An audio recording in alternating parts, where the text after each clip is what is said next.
Here's a tighter, cleaner rewrite with the same beats. Truth be told, the blast wasn't half as strong as it looked. Of course it wasn't. If they'd packed enough charge to peel the car like a tin can, it wouldn't be a stunt. It would be a crime scene. The explosion was mostly smoke and theater. A few pops to rattle nerves, then the real show from the fire bars rigged along the chassis. The moment flames kissed the hem of the hero's jeans, and he slapped them out? Not planned. The director loved it anyway. He was already set on keeping that beat in the final cut. If the stuntman's face flashed for a frame, so what? In Hollywood, if the mistake is quick, it doesn't exist.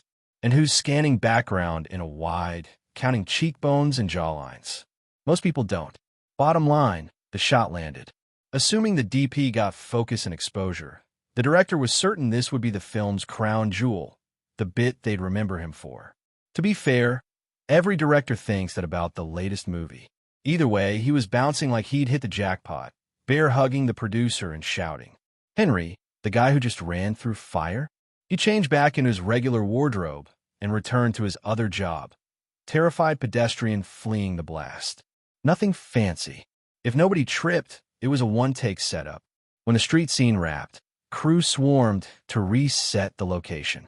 City inspectors don't play. Below the check and the fines hurt. It wasn't even noon, but extras were done for the day. The rest was dialogue with leads and supporting cast. No more crowd work. Extras got half-day pay. Henry stood out, though. He'd taken the heat for real. Not a credited stuntman. But his envelope for that scene alone was $800 more than most extras made in a week. No one begrudged him.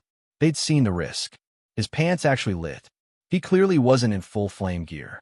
He could have been burned. They all came chasing the dream. Dying for a bigger day rate wasn't anyone's goal. As people drifted off, Channing, the stunt coordinator, waved Henry over.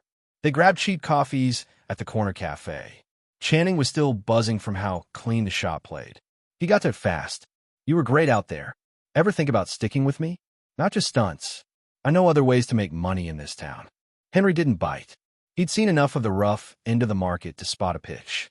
Carrot or stick, he was immune to both. Channing wasn't pushy, but Henry wasn't signing on.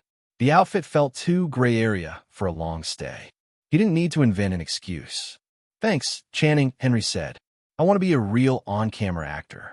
Stunts are cool, but they're behind the scenes. That's not the dream. Channing tried once more. You sure? You got the knack. You'll out-earn extras. Some stunt guys do become stars. Oh yeah, Henry said. Buster Keaton, Houdini. Jackie Chan Keaton and Houdini were silent era. Chan's Hong Kong. Channing let out a long breath. He knew Henry wasn't wrong. Stunt checks beat extra checks, but a lot of that money goes straight to doctors. If you want a shot at the top, you chase lead roles. Even third-tier actors pay to play sometimes. Seeing the look on Channing's face, Henry softened. Look, this works as is. You've got a roster to juggle. You can't funnel every job to me. If you're shorthanded or something special comes up, you've got my number. He wasn't signing up for every near-death gag. He wasn't slamming the door either. If the next call was a suicide run, he could pass. Keeping the line open cost nothing. Channing thought it over and nodded. It tracked. He wasn't a big agency. He just registered as a manager and built a network of friends and freelancers to cover productions. No fixed team, just a core group and whoever else fit. You start with the production's needs, then your regulars, then you fill the gaps. Henry hadn't said never. He'd said not always. That was enough. Channing stuck out a hand. All right, we'll call when something makes sense. Hope we work together again. Henry shook it, smiling. Looking forward to it. Hey, you heard about that weird BBS? Which university built it? None. Not a school, not a big name lab. So what's the hook? Log in, and you get 10 minutes to prove yourself. Time's up, your machine gets owned. I heard a professor got hit. So the honeypot. You log in, you get nuked. What kind of virus waits 10 minutes? Real malware hits fast or not at all. Don't embarrass yourself. Viruses don't spread through syringes. Fine, skip the virus. Why log in at all? What's on this board that's worth bricking your system? When you connect, there's no homepage, no intro. Just 3 posts. First, if you're reading this, you have 10 minutes to protect yourself and earn the right to leave a mark. Otherwise, walk away. Signed, CK. Cheery. What's the second? There's nothing here but nonsense. Don't fall for it. Signed, KM. KM? That KM. And the third. He's the nonsense. This place is the real prize. Signed, LT. If those are who I think they are, then who's CK? No one knows. That's why people risk a meltdown to find out. Whispers about this special BBS ran through American campuses like a current. As personal computers spread, more students wanted to do more than point and click. They wanted to press the limits. Cars led to racing. Computers led to a new arena for speed and skill.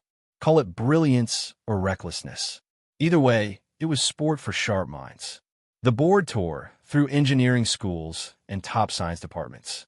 Students and even professors took the bait. Most walked away with blank drives. Before they could make sense of anything, their files vanished and a grinning, broken ASCII clown filled the screen. If the machine had audio, a warped MIDI laugh followed. The rumor landed on the desk of a Caltech aerospace physics PhD candidate. He had entered MIT's EE program at 14 and finished a doctorate in engineering physics. Officially, he moved to Caltech to work with JPL. Unofficially, he liked being near Hollywood and its endless parade of beautiful people. MIT had sharpened him. Caltech tested him. He fit in fine, though plenty wished he didn't. Maybe it was the Ivy pedigree. Maybe it was the crowd of admirers that followed him. Tony Stark, heir to Stark Industries. He walked a sunny campus like a poster boy and became the focus wherever he went. Women watched. Men glowered. Tony didn't care. Admiration or envy. Everyone knew better than to pick a fight with the Stark fortune. Only two things held his attention. One, gorgeous women, at least until the cool down. Two, anything unknown and thrilling. So when he overheard two scruffy students in the cafeteria whisper special BBS, his interest lit up. He finished a greasy burger, made a mental note to hire a decent chef for the dining hall, and strolled over. What's the IP? He asked. One student blinked. Wait, you're Tony Stark. Yeah, no autographs. Just the IP. Or do I have to hunt it down? And no, sure. The kid patted his pockets. I'll write it. No need. Say it. If you hand me a scrap, I'll lose it in 2 steps. Blunt as ever. The student recited the numbers. Real techies memorized what mattered. If it wasn't worth keeping in your head, it wasn't worth keeping. Tony didn't say thanks. He rapped his knuckles twice on the table and walked off. The two watched him go. Think I just earned a shot at Stark Industries? One asked. You should have asked him right there, the other said. And gotten in writing. Everyone knows Tony forgets conversations 10 minutes after they happen. Sometimes the ones that don't. Great. Blew it. They slumped back, both working-class kids who had clawed their way into Caltech. They knew better than to envy someone like Tony Stark. Didn't stop them from wanting to catch his wake. Too bad that when the chance came, they didn't know how to grab it.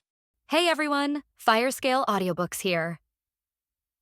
If there's a novel you'd love to hear more of, you can support us on Patreon or Ko-fi. Depending on your tier, I'll make extra parts just for the stories you're most excited about. Usually I can only upload 4 to 5 parts of each novel, but with your support, we can go beyond that. And of course, don't forget to hit subscribe. It helps more than you know. After leaving the campus dining hall, Tony Stark headed straight for the public computer terminals in the university library. Sure, the Stark estate in Malibu had a computer setup that was vastly superior top-tier machines and custom-built rigs. But it was a bit of a drive, and the on-campus machines were closer. In this era, personal computers were still luxury items. Most students already burdened with student loans couldn't afford one. So the school invested in shared access, hoping to nurture the next generation of tech talent. Naturally, with computers being both functional and fun, the library's computer area was constantly packed. Sometimes, people even had a line up. But Tony Stark didn't wait in lines. He spotted a terminal he liked, walked right up to the student using it a chubby guy mindlessly chatting on some BBS, and tapped him on the shoulder. Then, without saying a word, Tony dropped a crisp $100 bill onto the desk and gave a look. The guy turned around, ready to curse out whoever dared interrupt his session, but the flash of green shut him up real quick. He recognized Stark immediately, plastered a sycophantic grin on his face, logged out, and got up. Before stepping aside, he even gave his seat a couple of pats to cool it down. That's the kind of bootlicking a rich kid like Tony could inspire. At this point in his life, Tony Stark hadn't yet developed the eccentricities and compulsions that would one day define him. The so-called quirks were more like scars, forged later by betrayal and pressure. Right now, he was just your classic rich genius, smart, cocky, and generous when it amused him. And anyone who's really lived knows this. True party animals don't have hang-ups. They don't shy away from mess. They dive in and turn chaos into a game. Tony didn't even flinch at the idea of sitting in someone else's sweaty chair. He plopped right down and got to work. The fat guy didn't leave. Instead, he hovered behind Tony, curious to see what the infamous Stark heir would do with a machine worth a fraction of his pocket change. Tony connected to the IP address. He'd just memorized the one the two nerds had been whispering about in the cafeteria. The moment the BBS login screen popped up, the fat guy's eyes lit up. He recognized it. That cursed BBS. The reason his home computer had been nuked. He hadn't dared reinstall the OS, yet too much hassle. That's why he was stuck using the public machines. Now, watching Tony Stark poke the same digital hornet's nest, he couldn't help himself. He clapped and shouted, "Woo! Hey, check this out. Stark's taking on the Joker." That got attention. Fast. The quiet hum of keystrokes in the computer lab turned into a buzz of murmurs and footsteps as students rushed over to gawk. Tony didn't shoo them away. He simply turned to the fat guy and asked, "Does this BBS have a name?" "Nope. No name. But 10 minutes after you connect, the whole screen gets hijacked by the Joker virus, so that's what we call it." Aren't you going to check the timer? You've only got 10 minutes. Tony smirked. That's plenty. His fingers flew across the keyboard. This was the DOS era. No multitasking. No fancy window switching. Just command lines, and whatever program you were running was the only thing you could see or do. Tony wasn't trying anything fancy at first, just running random commands to see how the system responded. He wasn't expecting results. He just wanted to listen to the errors, to figure out what kind of system he was dealing with. And sure enough, he spotted the telltale signs. The system was running an old-school Unix environment, the kind used on legacy mainframes. From there, it was child's play. He began querying the OS version and checking the BBS's program structure. If the BBS didn't restrict command input, he could run scripts or commands directly. Behind him, the crowd grew larger. The fat guy was loving the attention, shouting like a carnival barker. "Place your bets. Will MIT's golden boy become the fourth name on the wall, or will he get jokered like the rest of us?" People started crowding around, whispering, watching, betting. Some even abandoned their own machines to see the action. Even the library staff got wind of it. The moment they heard Joker BBS, they ran over to shut things down. Didn't matter if it was a genius or a trust fund brat at the keyboard. But the crowd was too thick. They couldn't get close. Tony, meanwhile, was laser-focused. His hands blurred over the keys, typing out code that would make a concert pianist jealous, though the clack of the keyboard wasn't exactly music to anyone's ears. Soon, the BBS screen cleared. Tony had forced it back into raw command input mode. Then he launched a text editor and started writing his own script to hijack the system's admin privileges. He was so absorbed, he didn't hear the whispers behind him. Will he notice? He hasn't yet. No one ever does on the first try. Then, the BBS screen came back this time with 4 lines of text. The original 3 were untouched. Tony's addition? This little trick is hardly worth bragging about. He clapped his hands, raised his arms like a magician taking a bow, and stood up, expecting cheers. But the room was silent. Everyone was staring at the screen. Then it happened. The screen flickered.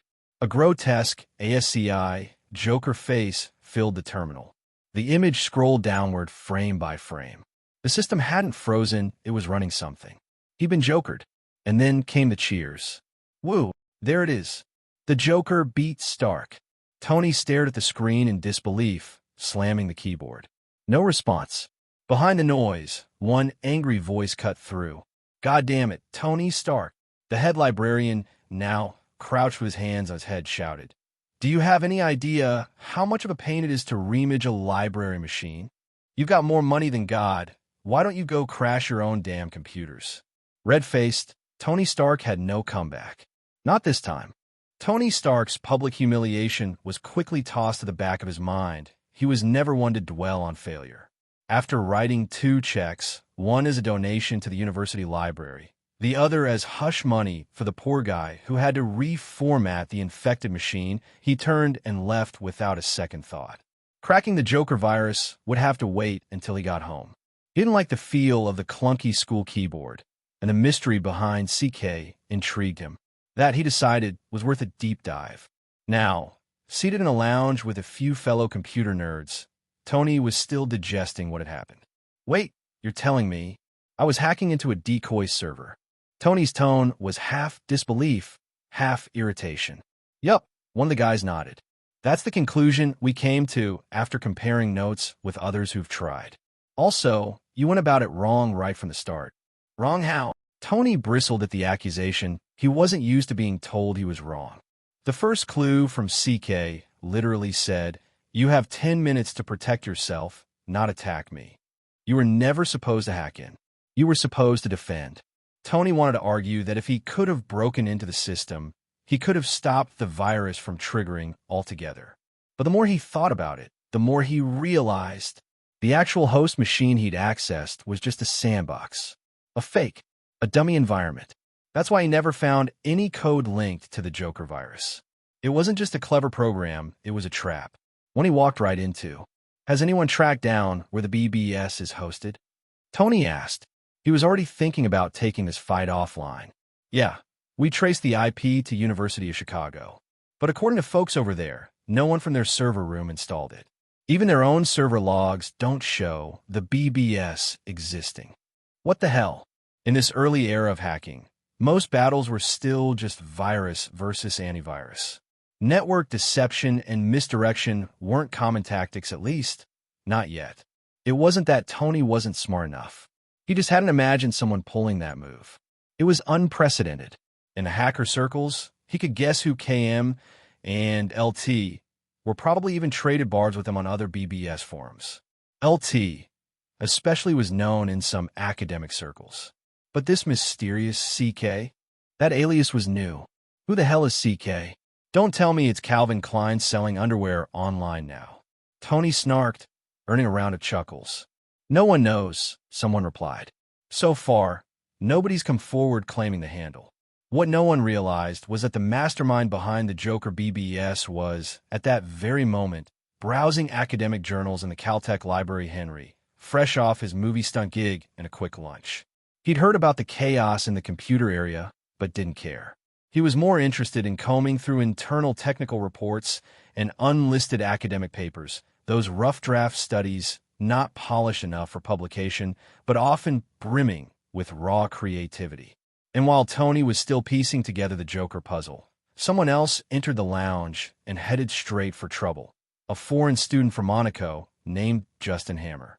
Turns out, not everyone was scared of offending Tony Stark. While most people were dying to win the favor of the Stark heir and land a job at Stark Industries, Justin Hammer was cut from a different cloth. He came swaggering in with his entourage, immediately shooed away the nerds around Tony, and took a seat across from him like he owned the place. None of the geeks dared protest. It wasn't like Tony was about to stand up for them. Legs crossed smugly, Hammer said, "Heard the Joker made you his clown. Some Stark genius you turn out to be. Your father would be so disappointed." He knew exactly which buttons to push. Tony clenched his jaw. "Shut your filthy mouth. If it's already full of dog shit, don't open it and make the rest of us suffer." Oh, so the self-proclaimed genius fails a little challenge, and no one's allowed to mention it? What's next? You're going to start parading around in invisible robes while we all clap and pretend you're not exposed. I can accept failure. Can you? Or are you still plagiarizing other people's work and pretending it's yours? You swap a 4B and think it's original. Congratulations, genius. That's called refinement, Stark. I identify flaws and fix them. Results are what matter, and mine are better than yours. You're just jealous. Jealous? Of you. Tony scoffed. Name one success you've had. Just one. I must be out of the loop because I haven't seen anything with your name on it. Hammer smirked and slapped a printout on the table. Remember NASA's Challenger launch, originally scheduled for July 22nd, 1985? The mission got delayed, but my calculations showed that even if they had launched, their re-entry trajectory would have been flawed. They would have burned up on re-entry. My math saved them. Tony gave the sheet a quick glance and sneered. NASA's math was wrong, but so is yours. You two mocking each other is just a comedy of errors. Where's my mistake, huh? Show me. If it's that simple, anyone with half a brain could spot it. Oh wait, sorry, did I just reveal your lack of one? Hope you don't sue me for leaking classified info. Bullshit. This isn't some middle school problem. Justin snapped his fingers at a passing student. Hey you. Yeah, you get over here. Try solving this. The confused guy he flagged down was none other than Henry, who was on his way out after hearing a message on his answering machine. He didn't recognize anyone in the group, and for a moment considered just walking off. But since he was dragged in and asked for an answer, Henry, ever the helpful Kryptonian, glanced at the paper, did a quick mental calculation, and gave a third figure. One that differed from both Tony's and Justin's. That's the right answer. Tony immediately chimed in, eyes lighting up. It matches my number. Being publicly roasted by Tony Stark and some random passerby had Justin Hammer fuming. He jabbed a finger toward the stranger and snapped. What the hell do you know? Just throwing out some random number and pretending it's right? Henry fired right back, calm as ever. The first number was clearly calculated using an old IBM mainframe. That kind of floating point error? Classic legacy bug. The second figure didn't even account for lunar gravity. You gave a specific date that means the moon's position is fixed. Unless the re-entry was a high-speed slingshot maneuver, lunar influence has to be factored in. Re-entry is about deceleration, not acceleration. And if the craft and moon are on the same side, yeah, that changes everything. He gave Hammer a pitying look. Unless, of course, you're an Apollo program astronaut in disguise. In that case, I'm worried whether NASA's people ever made it home alive. Tony burst into laughter, slapping the table. Justin? Same table slap, but out of pure rage. He stood, trembling with anger. You dare mock me like this? Mock, Henry said, feigning surprise. I'm just pointing out the obvious. Any functioning brain can see it at a glance. Unless I'm my bad. I shouldn't have assumed you were neurotypical. I should really show more patience with the mentally challenged. His expression shifted from sarcastic to gentle sympathy, like he was consoling a kid who just dropped their ice cream cone. Motherfuck. Justin was livid, practically ready to flip the table. You want to play hardball? He snapped. You have any idea who I am? I'll have you expelled tomorrow. You hear me? Henry gave him a confused look. Dude, you're not even wearing a name tag. How the hell would I know who you are? Then he pulled out a dollar bill, slapped it on the table. Tell you what, let's bet. I say you can't get me expelled. I win, I keep the buck. With a snort, Justin flung his own bill on the table, didn't even look at the denomination. Name your school. I guarantee you're out by morning. Henry snatched both bills with a grin. Joke's on you. I'm not in any school. So tell me, how exactly are you planning to expel me? Justin froze. Henry leaned in, putting on a mock apologetic look. Oops, I did it again. I should be more sensitive toward people with cognitive impairments. That outburst, totally my bad. Sincerely, no offense to the disabled community. F***KU. Justin was ready to explode.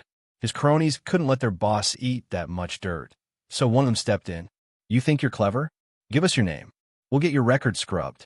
Degree or not, you'll never work again. Henry gave him a lopsided grin that practically screamed, Come at me, bro. I don't need to give you my name because I don't have a degree. Or a school. Just a Los Angeles Public Library card. You can cancel that if you want to live. One of them looked doubtful. Who are you? How the hell do you know this stuff? He gestured to the paper with the Challenger re-entry math. Henry chuckled. Smart people know things. Shocking, I know. Don't be jealous just because you can't fake what I've got. And, seriously, what kind of idiot would tell you who they are? Asking for trouble. He snapped his fingers mockingly in their faces. Next time you want someone's help, don't summon them like they're a damn dog. Show people respect, and you might get some back. Treat me like a mutt? Don't be surprised when I return the favor. With that, He gave them a lazy wave and strolled off. Tony Stark hadn't been the center of attention for once, which was weird for him. But he couldn't even be mad. He'd just witnessed a masterclass in humiliation. That performance? A plus entertainment. Besides, watching Justin Hammer lose his mind? Delicious. Tony didn't care who the guy was, even if he'd just solved a problem faster than anyone else in the room. It wasn't enough to impress Tony Stark. But man, watching Hammer get wrecked? Totally made up for losing the spotlight. Meanwhile, Henry wasn't just leaving for fun. Normally, if he set foot in a library, he wouldn't leave until dinner. But this time, he had a reason. His house phone was rigged with an answering machine, so he could pick up messages without rushing home.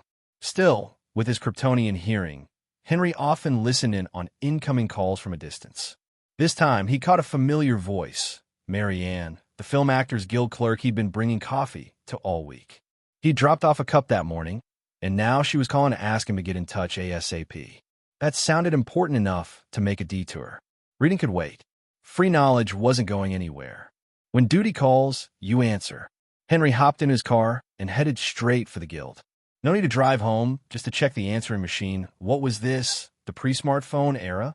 Wait, actually it kind of was.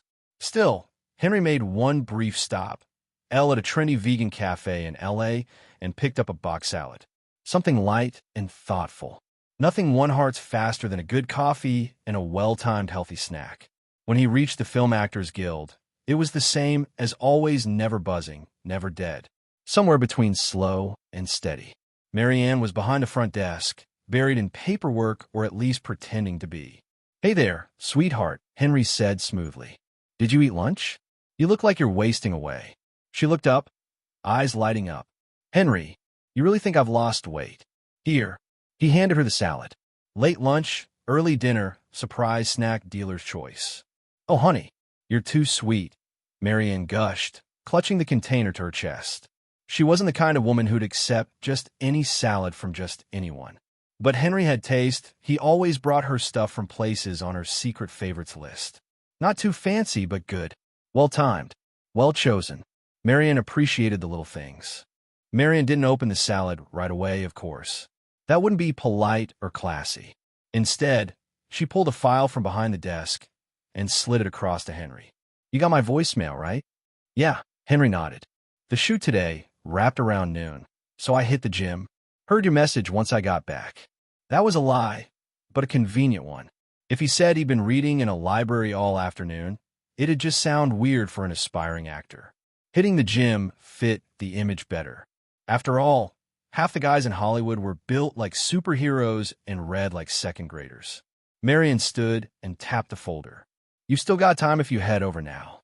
This one's huge, Under Siege, $35 million production." Henry blinked. 35 mil? Damn.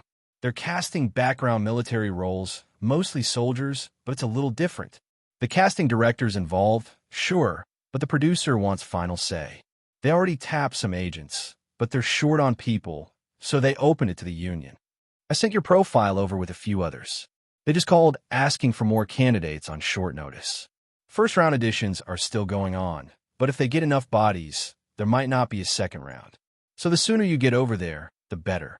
Henry glanced at the file and gave a low whistle. Major production, huh? Before Titanic came along and sank both an iceberg and every studio exec's blood pressure, a budget like that was nothing to sneeze at. Considering he'd only been in the game for a few months and was already being considered even as an extra in a high-profile project like this, that was a pretty good sign. The film's summary jogged his memory. Yeah, Under Siege. He remembered this one from before he, arrived here. Directed by Andrew Davis. Produced in part by Arnon Milchan. Backed by Warner Brothers. But the real centerpiece? Steven Seagal. Producer.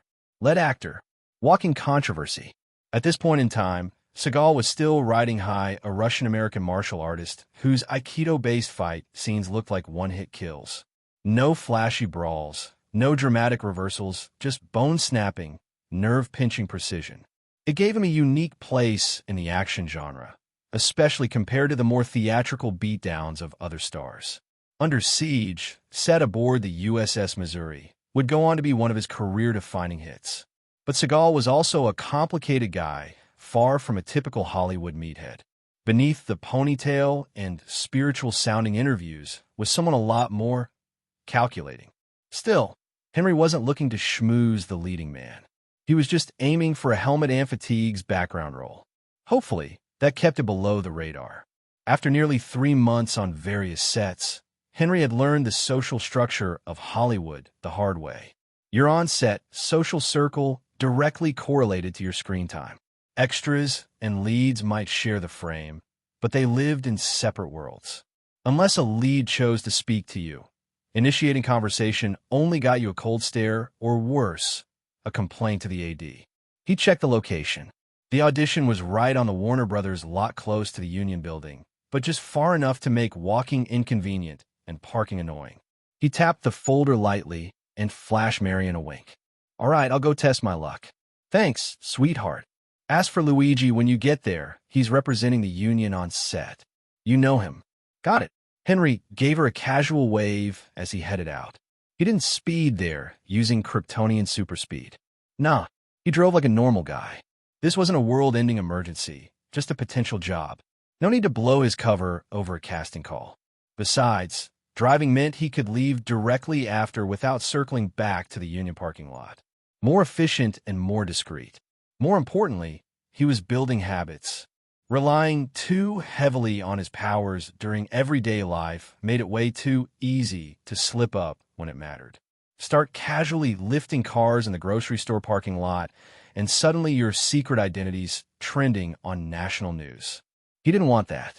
Didn't want to become one of those heroes, stuck between paranoia and public scrutiny. If someone else wanted to play Cape Crusader, fine. Henry just wanted to stay under the radar and not punch anyone's head off by accident. By the time he pulled in the Warner lot, the audition was easy to spot. It wasn't tucked inside a building, but set up under an unused soundstage awning, with folding chairs lined up in the open air. A modest sign read, USS Audition Area. Clearly a codename USS in place of the actual film title. The setup was bare bones, which made one thing clear. Extras were the bottom of the Hollywood food chain. Still, none of the waiting men complained. They sat patiently, quiet and composed, holding their forms and resumes. Henry checked in, handed over the file Marianne had prepped along with his own resume. The process was smooth. This wasn't exactly Shakespeare in the Park, and they needed warm bodies, not award winners.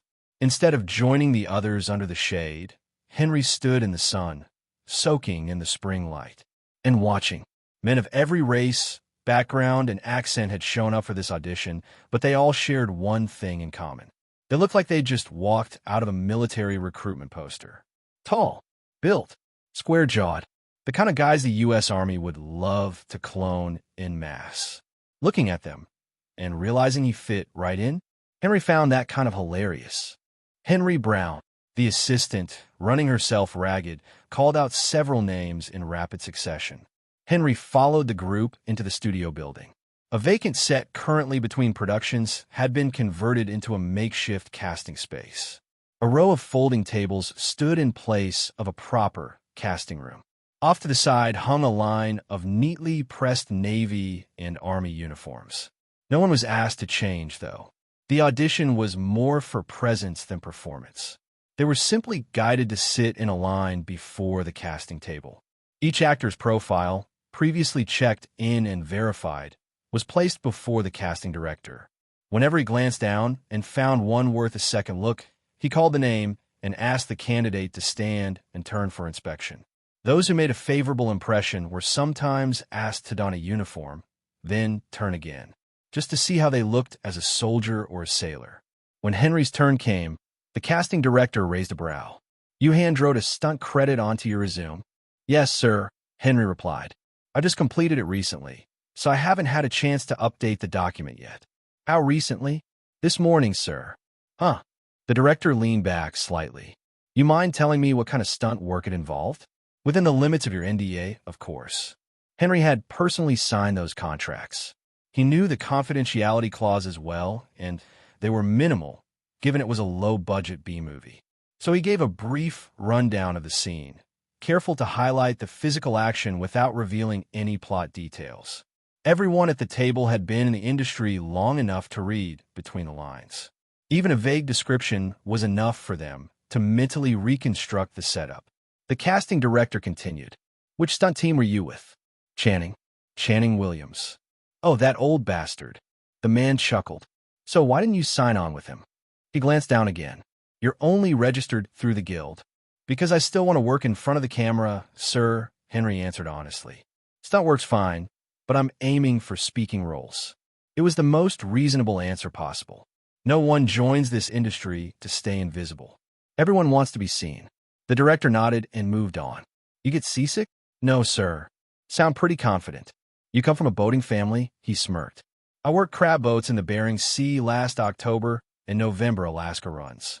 For trips out, no seasickness. Mother of, the man next to the director exploded in surprise. It was Luigi, the Screen Actors Guild representative for the audition. You've done crab boats? Damn, that's no joke. Must have been hell out there. He leaned over to glance at Henry's file. It was rough, Henry admitted, but the pay made it worthwhile. But there's nothing about it on your resume? Didn't feel like it was relevant to acting, so I left it out. Sometimes your other work says more about you than your acting credits, Luigi said, nodding thoughtfully. Might want to include stuff like that next time. Understood, sir. Normally, union reps were there to ensure the process was fair and transparent. In practice, though, production crews often sweeten the pot to keep them from interfering. Henry's mention of the crab boats had clearly piqued Luigi's curiosity, but he knew better than to push too far. The conversation was casual enough not to draw any ire from the casting director. To be fair, spending time on a crab boat was an impressive credential, especially in the context of a military-themed film. People were understandably intrigued, but the director didn't give anything away. With practiced neutrality, he simply nodded. Thank you, Mr. Brown. You may return to your seat. We'll notify you if you're selected. Henry didn't expect much, no costume test, no follow-up questions, but he didn't let it bother him.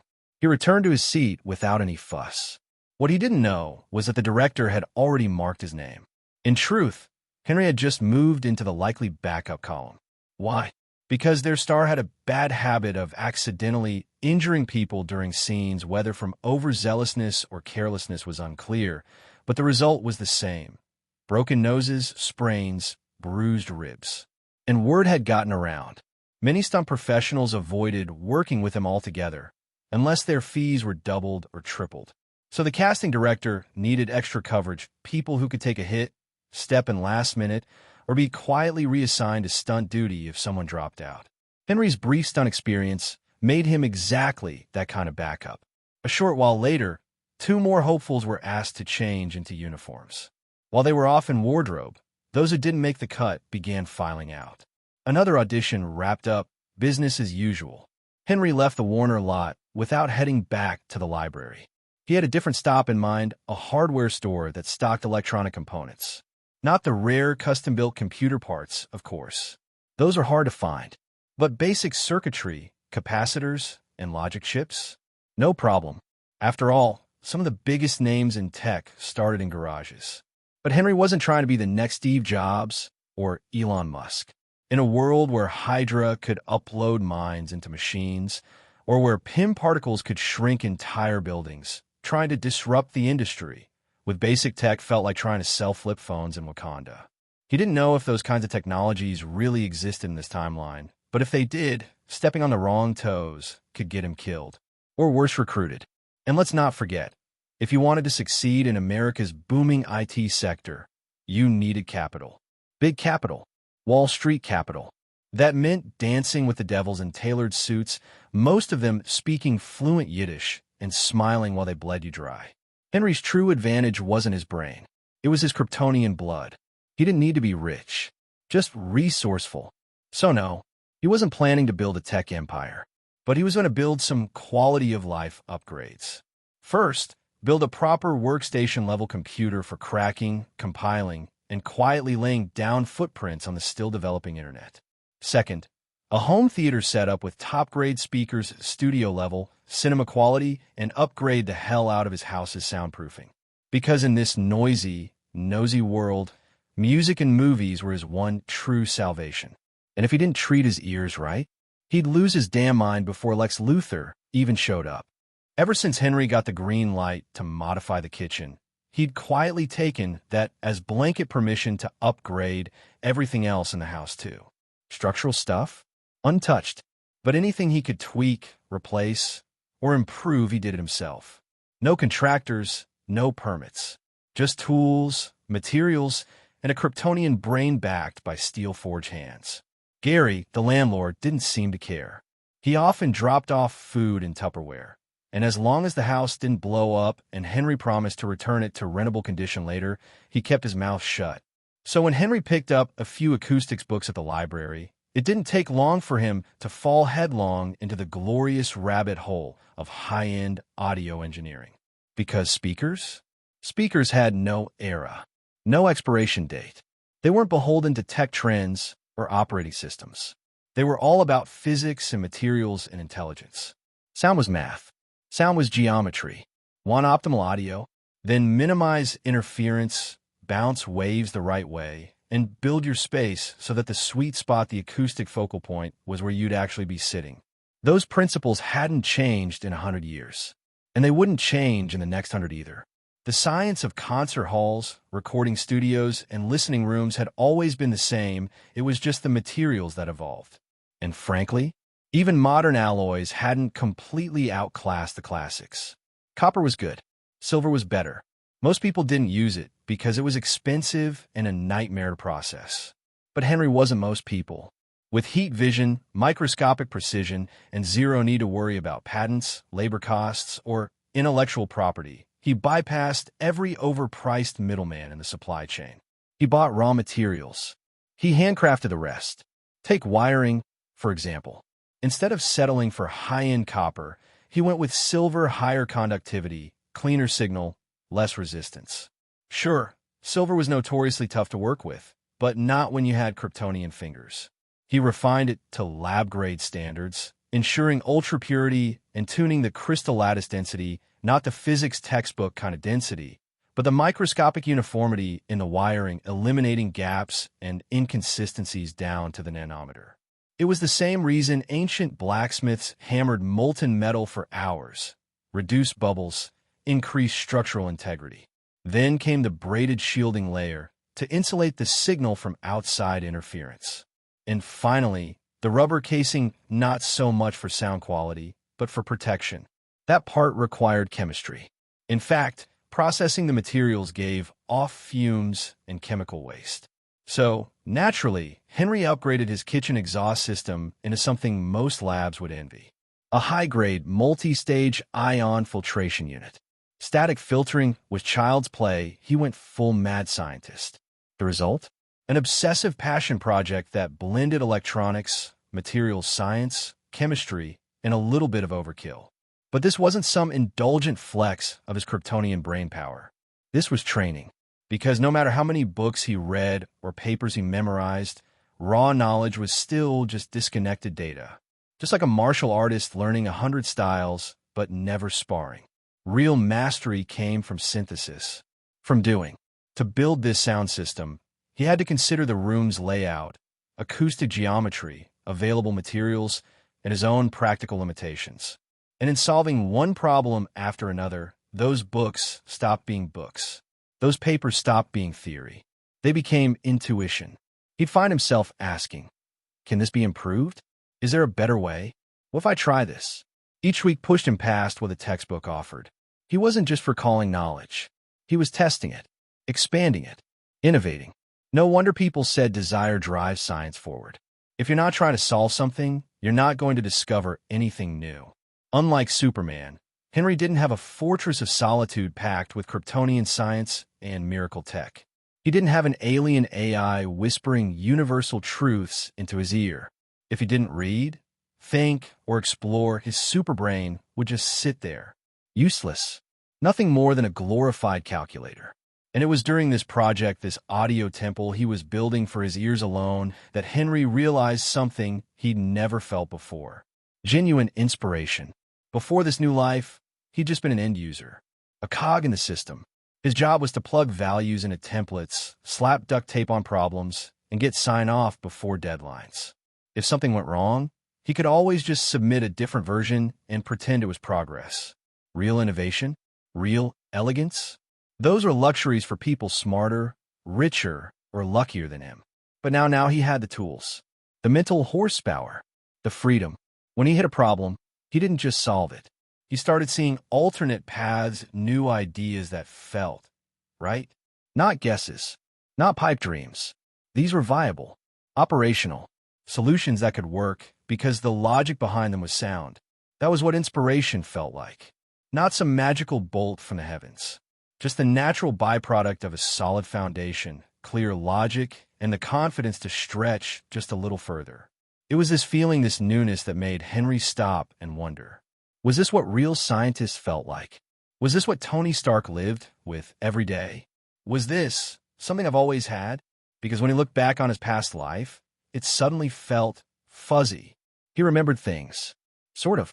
But now, with this engine running in his skull, his Kryptonian mind firing on all cylinders, he had to ask himself, were those memories real?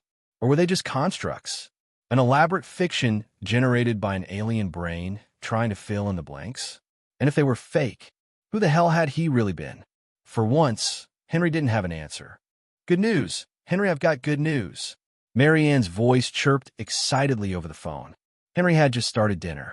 The braised pork was still simmering, and the rice cooker had barely begun doing its job when the call came out of the blue. He glanced at the clock on the wall and raised a brow. I thought you guys shut down after hours.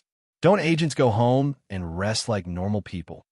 Union agents are still agents, honey, Mary Ann said with a tired huff. You ever met one with regular hours? We don't clock out, we just run out of coffee. She paused. But come on, aren't you even curious what the good news is? It's about you, after all. Henry chuckled. Sweetheart, your well-being concerns me more than any casting notice. But sure, I'm glad to hear there's good news, and even gladder you thought of me first. TSK, you silver-tongued devil, she teased.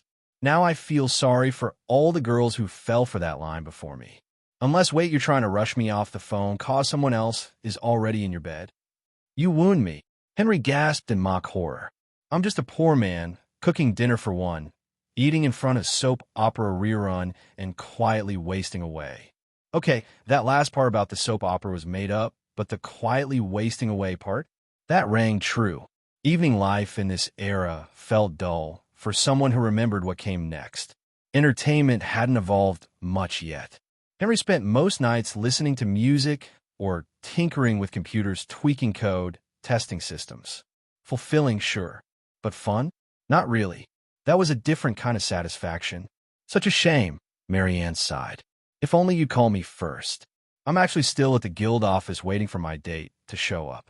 Had you gotten in earlier, I might have given you a shot, you know? Henry let out a nervous chuckle. Yeah, he'd definitely been letting his mouth run a bit looser, lately blaming on Alaska and all those rugged fishermen teaching him American Male Banner 101. But while his flirting had gotten bolder, he hadn't gone full playboy. Not in this town. Why? Simple answer. AIDS. Welcome to the 1990s. The most popular thing in America besides jeans and pop music? Sexually transmitted diseases. And sure, Superman once got a cold in a non-canon comic, proof enough for Henry that Kryptonian invulnerability had limits. Especially when it came to viruses. Sure, his X-ray vision could spot bone fractures and orthopedic screws, maybe even a tucked-away gun. But tell viral load from skin and posture? Not a chance. He'd even done his due diligence. Spent a few days quietly hanging out at hospitals, watching patients of every stripe. The reality? Some diseases had no visible markers, even under alien vision. Mix in HIV, asymptomatic syphilis, or any one of a dozen blood-borne nightmares. Yeah, Henry had zero intention of living like some party-hopping Hollywood gigolo. And let's not forget this was Los Angeles, with the San Fernando Valley right next door. America's adult film capital. No thanks. Besides, flirting was one thing. Going full Casanova? That was a liability. Too many entanglements, too many loose ends. If any shady organization caught wind of a Kryptonian with a trail of off-the-record dalliances, yeah, not worth it. Henry laughed it off and smoothly changed the subject.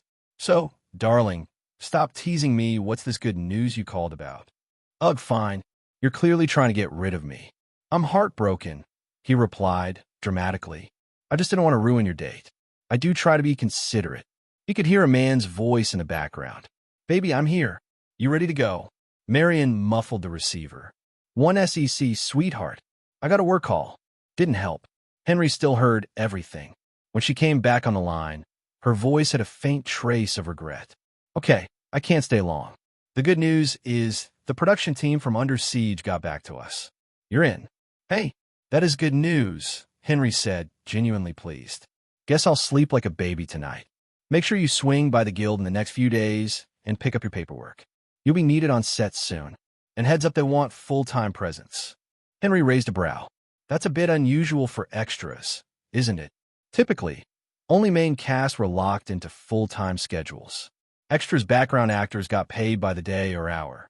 Production crews would usually bunch all the crowd scenes together to minimize costs.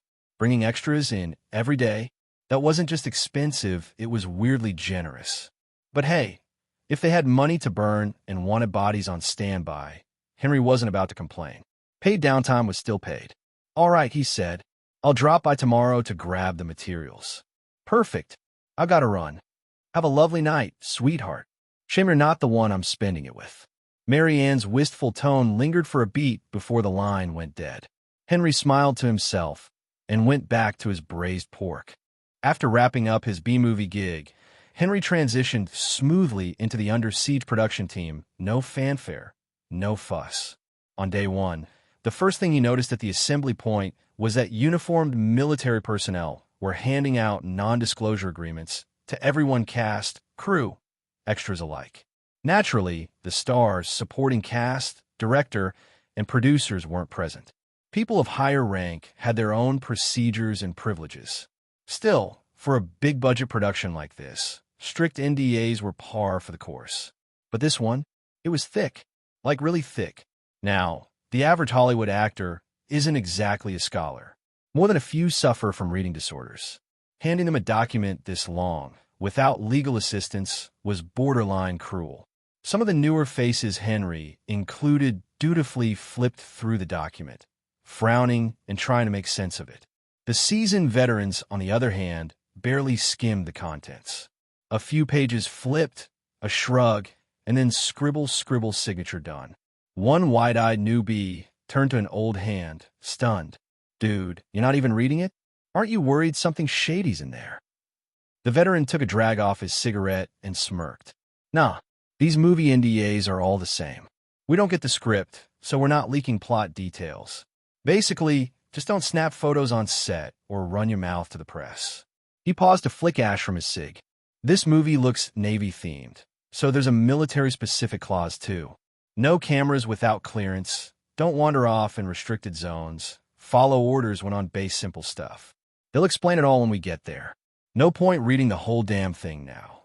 With a wave of his signed contract, he strolled over, handed in. Hey man, he asked the Navy rep. You guys got a smoking area on board? The ship's safety officer will let you know where you can light up, the Navy guy replied casually. Just don't toss, but it's everywhere. We don't want to make extra work for the crew. Cool, I'm good then. With the old-timer paving the way, most of the crowd followed suit. They didn't bother reading the fine print, just flipped to the last page and signed their names. Henry didn't want to stand out either. But just to be safe, he activated his super reading and scanned the entire document in a flash. Took no longer than anyone else. Thanks to the law books he'd read at the public library, Henry now had a pretty solid grasp of American contract law. The NDA was boilerplate, nothing underhanded, so he signed it. Henry Brown. By the way, since tax season was looming, April 15th, Henry had already studied the relevant tax codes and filed his own returns. With his Kryptonian brain, it was a breeze. At this point, the only difference between him and a licensed accountant or attorney was the paperwork. U.S. law didn't let you take certification exams without a proper degree. Maybe someday he'd enroll in a correspondence course just to collect a few credentials. Once the NDA portion was handled, a second assistant director arrived and handed out schedule packets. Everything you need to know is in there, he explained. Here's the key part. We'll be spending some time filming at the San Diego Naval Base. You'll be housed in a local hotel during that stretch covered by the production. If you got a second job or side gigs, you'd better get time off now. I don't care how you get to and from LA, but if you cause delays, be prepared to pay breach of contract penalties. This isn't a normal set. The military won't just give us a little more time because someone didn't show up. Screw this up, and you'll be on the hook for damages you can't afford in 10 lifetimes. Got it. A few of the more eager newbies replied quickly. Yes, sir. The first day wasn't a trip to San Diego just yet. Everyone stayed at the Warner Brothers lot for wardrobe and camera tests. Naturally, the main cast had it rough. They needed multiple outfits for various scenes, even duplicates of the same uniform for continuity. The director was already shaping the film's tone during these early sessions. Extras like Henry had it simpler, but don't underestimate background roles. Even if they had no lines, no names, and no written backstory, the script still specified exactly how many people needed to be in each scene and what kind of roles they were filling: military, civilian, hostage, or bad guy. In a film like this, there was a clear divide: those waiting for the hero to save them and those trying to stop him. Most productions kept background actors compartmentalized. You wouldn't want the same guy playing a good guy's sidekick in one scene and then showing up as a villain getting punched in the next. Even if most viewers wouldn't notice, some obsessive fans would, especially those who frame-by-frame movies looking for Easter eggs or bloopers. And let's face it, pointing out goofs online was becoming its own sport. To avoid embarrassment and Reddit threads decades in the future, studios preferred to use the same extras throughout, altering their appearance with makeup or costume changes. Henry was surprised to be handed a submarine crew uniform, a role typically reserved for members of the villain team, and often filled by stunt professionals due to potential fight scenes. He wasn't part of the stunt team, just a solo freelancer, which made the look the props guy gave him all the more awkward, like a mix of pity and confusion. Henry half expected someone to pop in with a clipboard and ask if he'd washed his rear end in preparation. Fortunately, that didn't happen. And just like that, the hidden Kryptonian in Hollywood officially became part of the Under Siege production crew. Chef, one steak, please, I'm so hungry I could eat a whole cow. Henry strolled into the on-set dining area, a fully equipped cafeteria staffed by a private chef team hired by the production. The head chef was a big black guy, and big was putting it lightly. His waistline probably equaled his height. Just one look, and you might not know if he could cook, but you could be sure the man knew how to eat. He waddled out of the break room, adjusting his chef's hat, even though he didn't have a single hair on his shiny bald head that could fall into the food. Still, the man took pride in his appearance. Seeing Henry, he let out a hearty laugh. Henry, just wrap for the day. Henry loaded a tray full of donuts from the sweets table, piled it high, then poured himself a black coffee. Director's a perfectionist. One wrong step, and we reshoot the whole thing. Every time someone messes up, props has to reset everything before we can roll again. After a few of those, of course the day drags out. The chef chuckled while flipping a steak on a grill. Don't tell me you're the one holding up the shoot. If I was, I'd still be getting chewed out by the assistant director. The fact I'm here ordering food should tell you I'm not the problem. The chef raised an eyebrow. Let me guess, those two production teams are butting heads again. Mouth stuffed with donuts, Henry mumbled. With 3 producers on board, no one wants to take orders unless it's from Mr. Seagal himself. When the players are fighting over the board, us pawns get stomped on. Nothing new. Aside from lead actor and co-producer Steven Seagal, the other 2 producers each had their own loyal crew. They wouldn't openly sabotage each other, but they sure weren't above petty sabotage and turf games. So how do you stay out of trouble? Got someone powerful backing you? Spill it. Sure. I'm backed by an undersea volcano. I'm just a background actor brought in by the union. A nobody. Not even worth using as a pawn. Nobody pays attention to me, which is great. Less drama, more donuts. Henry was telling the honest truth. As a complete nobody on set, he was having the time of his life, freeloading off studio food and wages. His pre-time travel dream had always been to get paid for doing nothing, and now, here he was living it. No complaints at all. With no background or connections, Henry was completely ignored, but that gave him front row seats to all the drama. And the best part? Even if every single frame of his footage got cut, as long as he was on payroll for the day, he got paid for the day. The chef flipped the steak and asked, "Hey, I heard Erica Leniak showed up today. You see her? Is she as hot as she was in Baywatch?" Henry downed his coffee and swallowed the last chunk of donut. Then he sighed in awe. "Oh man, you cannot imagine what it's like seeing her in person. She's so close you can almost feel her breath. You can see her skin pulse with every heartbeat, every turn of her head, every toss of her hair, every smile or frown. She's alive. No screen, no TV, not even the biggest cinema can capture that. You have to see her in real life to know what true beauty is. No wonder all those rich and powerful guys are willing to pay just for the chance to be near women like her." Henry wasn't exaggerating.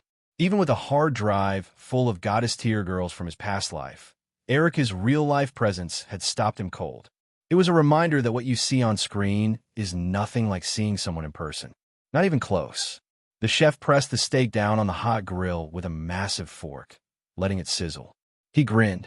"Motherf, just listening to you talk, I'm getting a hard-on. Did you know Erica first appeared in Spielberg's E.T.? She was the cute schoolgirl the kid kisses. I thought she was adorable.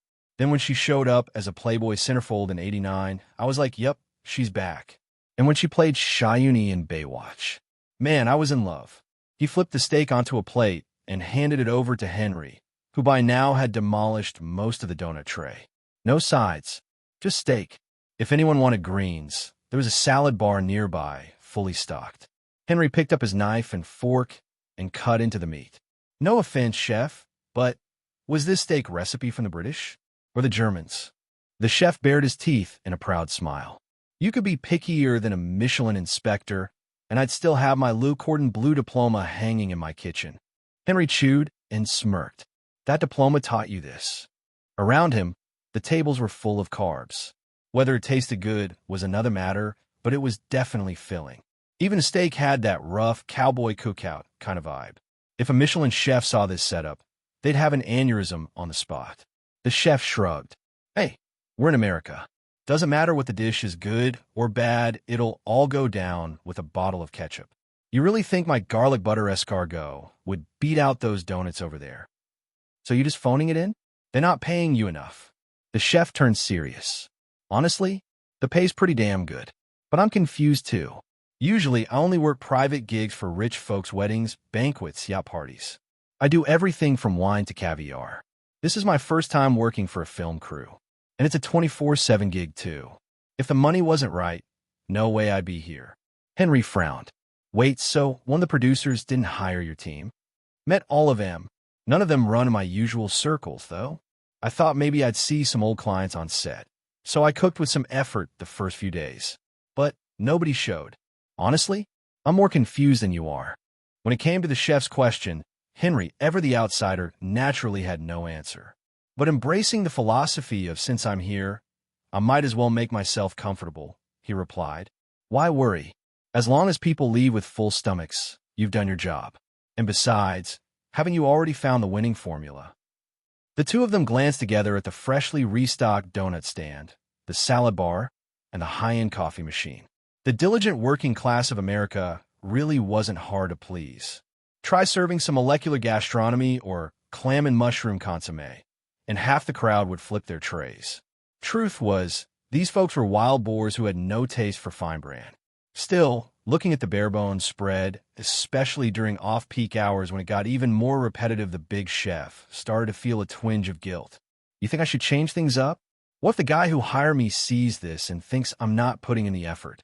What if this gig is actually some sort of secret test?" Henry didn't sugarcoat it. Even the finest food, if you lay it out buffet style in huge trays for everyone to grab at, ends up feeling cheap. Doesn't matter if the ingredients are top shelf, it'll still taste like plastic. The chef rubbed his jaw. "Then what do you suggest?" Truth be told, of everyone in the cast and crew, Henry was the only one who could hold a real conversation about food and wasn't just blowing smoke up the chef's ass. A real foodie could be spotted a mile away, and Chef could tell Henry wasn't just parroting Yelp reviews. That's why he valued his opinion. Henry thought aloud. Maybe you could try something from your own hometown. I mean, all the rich folks have had their fill of French, Italian, and Spanish cuisine, right? Something new could really stand out. The chef rolled his eyes. Hometown food? You mean you want to see grilled bananas, banana stew, banana chips, banana salad, banana mash, and banana soup? Henry blinked. Wait, why is it all bananas? Because bananas are a staple in my homeland, just like rice in Asia or bread in Europe and America. Want me to tell you more ways to cook bananas? Because now that you mention it, I'm feeling inspired. Oh God, please spare me. The look on your face is making me feel like I'm about to be drowned in bananas. The chef grinned. Well, if bananas aren't your thing, how about another traditional dish, roast lion? He leaned in, face full of mystery. Henry's eyes widened in disbelief. No way. You guys roast lions? That's insane. Of course. It's a classic recipe from my village. We send out 3 or 4 hunters to catch one lion. Hold up, Henry cut him off. If it's such a long-standing tradition, what weapons do you use? Just spears, no guns. Guns ruin the taste. Wait, you're telling me 3 or 4 guys with spears can take down a lion? That's some real hunter-level skill right there. The chef puffed out his chest. That's because once a lion is full, it's sluggish and less aggressive. That's when the last man finishes it off and brings it back to the village for roasting. Henry's jaw dropped. Wow, that's just nuts. This dish isn't even about taste anymore. It's practically legendary. Then the chef suddenly burst into a huge grin, revealing a brilliant set of pearly whites. Huh, gotcha. Fooled you, didn't I? Henry threw up his hands in surrender. Damn, chef, you really got me. I actually believed you guys went lion hunting like it was a backyard barbecue. They bumped fists in a playful bro moment. The chef shrugged. Well, maybe it's not all made up. I heard the story from my grandpa, and he said he heard it from his grandpa. But hey, you know how oral history works without a written record. Who knows how much of it is just old men trying to impress their grandkids with made-up stories. With that pure and dumb look of all we all had as kids. Exactly. That look. You ever notice how wannabe movie stars also love it when people stare at them like that? Just like my elders, they couldn't fool the adults, so they settled for tricking kids. Who knows? Henry chuckled, brushing the last crumbs off his tray. He polished off everything he grabbed, even draining a big cup of soda. Because this was a working film set, alcohol wasn't allowed in the dining area. Imagine a bunch of drunk actors trying to shoot scenes producers would have a stroke. Even if they joined in, they'd still blow up when they saw the budget report. Suddenly, Henry's ears perked up. He swiftly cleared his tray and utensils to the return station and said, I think I'd better check on the set. Sounds like they're about to start filming again. Go on then, the chef waved him off. He knew well enough that when filming called, nobody stuck around for chit-chat. And Henry wasn't lying. Thanks to his Kryptonian-level super hearing, he could pick up on the assistant director gathering the extras and background actors for another round of scene rehearsal. On a big production like this, background actors were usually handled by a few stunt teams. Each team kept a representative on set, ready to round up their people the moment they were needed. But here was the issue. Henry wasn't part of any team, so when those reps called for their groups, they wouldn't think to include him. Not that it was personal, nobody had a responsibility to cover for him. Sure, it sucked a little, but Henry had to rely on himself. He wasn't trying to integrate into any little clique either. Thankfully, being Kryptonian had its perks. With his super hearing, he could stay in the loop even without formal inclusion. As long as his movements looked natural, like he was just happening to walk by, and he didn't delay filming, nobody would care. Why not let them think it's just good timing? Filming inside the studio wrapped up quickly. Now came the real heart of the movie, everything that took place on the warship. But when the entire crew was relocated to the San Diego Naval Base, Henry couldn't believe his eyes. He had a pretty good idea what to expect. After all, Under Siege, the movie they were making, was a cult classic action flick in his past life. A must-watch for single dudes with nothing better to do on a Saturday night. Henry had loved that film. Loved it enough to go digging through behind-the-scenes articles and production trivia. Back in the day, movie press tours flooded every media outlet, and you couldn't avoid the promos even if you wanted to. He remembered clearly. The movie's main setting was a U.S. Navy battleship, the USS Missouri. But the interior scenes? Those were actually shot aboard a decommissioned museum ship, the USS Alabama. And the villain's submarine? That was portrayed by the USS Drum, another World War II Arigato-class sub turned museum exhibit. The real Missouri was used only for exterior shots cruising through Pearl Harbor, the Pacific, and San Francisco Bay. As for the film's explosive climax in the ship's CIC, Combat Information Center, there was no way the Navy would let anyone go in there and start rigging pyrotechnics. Even on a mothballed museum ship, you weren't allowed to leave scorch marks or bullet holes. The military took their hardware very seriously. And yeah, even if the tech inside was decades old, that didn't mean it was okay to show off how it was laid out. Sometimes the configuration was more of a secret than the tech itself. So naturally, any damage-heavy action scenes or classified-looking areas had been recreated on a soundstage. Henry assumed the same logic applied here. They'd probably haul the crew out to Alabama and shoot the necessary footage on the museum ship. Dragging an entire decommissioned battleship across the country or temporarily recommissioning it would cost a fortune. Moving the crew and gear to Alabama was way cheaper than moving a ship to California. That's what he thought, until he saw it, painted with the number 63, a behemoth of steel stretching nearly 900 feet with a standard displacement of 45,000 tons there was. One of the legendary Iowa-class battleships. The USS Missouri. Not a stand-in, not a model. The real deal. He spotted the telltale missile launchers installed on either side of the bridge, the same ones used in the movie's finale to fire off Tomahawk cruise missiles. A result of post-World War II modernization, not part of the ship's original design. And it wasn't just sitting there as a coincidence.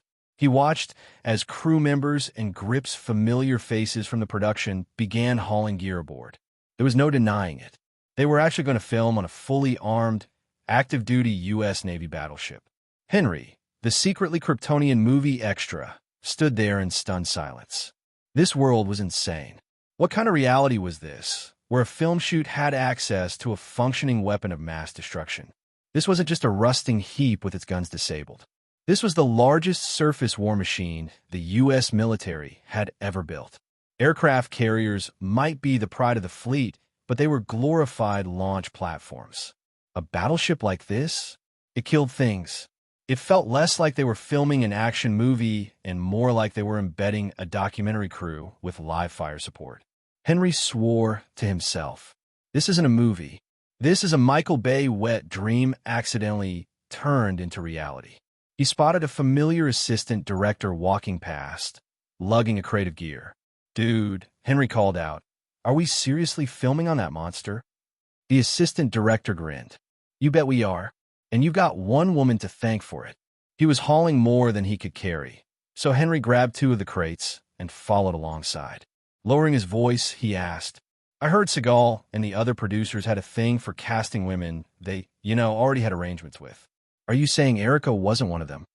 Henry wasn't best buds with the guy, but gossip, especially the kind involving hot actresses, was universal social glue.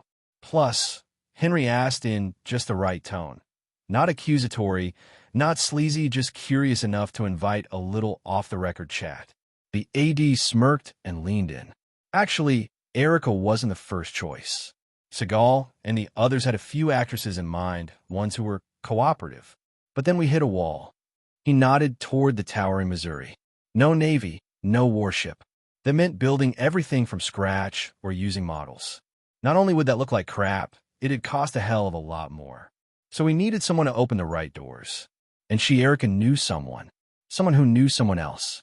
Next thing we know, the Navy greenlights access to a fully armed, active-duty battleship. In return, Henry trailed off. The AD gave a knowing look. Let's just say the lead actress slot came with a trade. She became untouchable. Not just in the usual don't harass the star way, I'm talking backed by firepower, kind of untouchable. In Hollywood, quid pro quo was the norm, favors traded under the table, dreams cashed in for casting slots. It chewed up countless talented women who were forced to play the game to survive. But Erica, whoever she had in her corner, had enough clout to get the U.S. Navy to loan them a battleship. Trying anything with a woman like that? That was how accidents happened. And on a warship filled with heavy artillery, an accident could mean someone going missing at sea. And all the studio would have to do was slap a memorial note in the credits in loving memory of so-and-so. Maybe even use it as PR to boost the film's visibility. Tragic, moving, headline-friendly. Great for ticket sales. A funeral and a marketing campaign in one. Two birds, one very cinematic stone. Gunfire echoed down the narrow corridor of the warship. A squad of men, rifles blazing, swept forward with reckless aggression. Henry was the last in line. Suddenly, like a beast unleashed, a burly man lunged from the shadows. A flick of his wrist thunk. A throwing knife took down the point man. Before anyone could react, the assailant surged into the group, moving with brutal precision. 3 strikes. 4 bodies dropped. And then it was Henry's turn. A lightning-fast chokehold slammed into his throat like a truck, lifting him off his feet. He flew backward, smacked into the deck, and crumpled like a sack of potatoes. The attacker barely paused, dragging along a leggy blonde in a bomber jacket bare-legged, fierce-eyed, and barreled straight down the passage. Cut. All right, reset for the next angle, the director called through his bullhorn. Behind the scenes, crew members scrambled to reposition cameras and reframe the shot. They'd only build a handful of sets aboard the real ship, so every scene had to be shot from multiple angles to create the illusion of complex movement through different compartments. Since they couldn't just wander freely on a working warship, clever editing would have to sell the illusion. Henry groaned, picked himself off the floor, and brushed imaginary dust off his uniform. Another take. Another death. That was the life of a background actor, especially one playing a generic goon on a Steven Seagal action flick. Henry had already died 5 times this week, and he wasn't done yet. Hell, he might not even make the final cut. That was part of the deal when you were just human scenery. He was basically on the same level as a hallway, a wall, or a stack of boxes. Other extras were part of coordinated stunt teams, with assistants fussing over them towels, water bottles, costume checks, makeup touch-ups. Henry? He was flying solo. The reason for all this chaos? Steven Seagal's fight scenes. Every punch, every move was timed down to the split second. React too early, and the fight looked fake. React too late, and you got actually hit, and Seagal didn't pull punches. He wasn't just the star. He was also a martial arts instructor. One badly timed beat, and you were going home with ice packs and a lawsuit waiver. That's why even Henry, a freelance extra with no formal stunt training, had been drafted into the goon squad. They were burning through bodies faster than they could patch them up. As long as you weren't dead or paralyzed, you were going back on camera. What once felt like a dream job, getting paid to lie around and die dramatically now, felt like glorified hazing. No wonder stunt performers had been complaining about Seagal for years, even taking their grievances to the press. Henry didn't mind the physical part. His Kryptonian resilience helped him fake the hits without actually getting injured. But still, he knew his place. Even if he walked away unscathed, he had to make room for others to get their own bruises on camera. When he wasn't in the shot, he had to report to the designated holding area on the deck. They'd roped off a section for cast and crew, only no wandering around. The corridors were too narrow to have idle people loitering in the way of cameras or actors. On deck, a makeshift lounge area had been set up. Cones, tape, and guardrails marked the crew's territory. The Navy sailors on duty weren't allowed in, and the film crew wasn't allowed out. That was the official arrangement. In practice, not so much. The crew lounge had snacks, drinks, even a smoking section. For bored sailors with itchy fingers and bottomless appetites, it was a magnetic force they couldn't resist. No one stopped them. If the supervising MPs didn't say anything, the film crew just pretended the rule didn't exist. Actors and sailors chatted like old drinking buddies, trading gossip and snack bars. Henry made his way to the edge of the deck. The Missouri was docked securely in port. She hadn't left the harbor, not even a little. All those wide-angle shots showing the ship cruising through endless ocean. Movie magic. Post-production would edit in the sea, sky, and grandeur. Being anchored meant there was no sway, no rolling waves, no risk of seasickness. The ship was as steady as a building. So yeah, that audition question about do you get motion sickness had been a total red herring.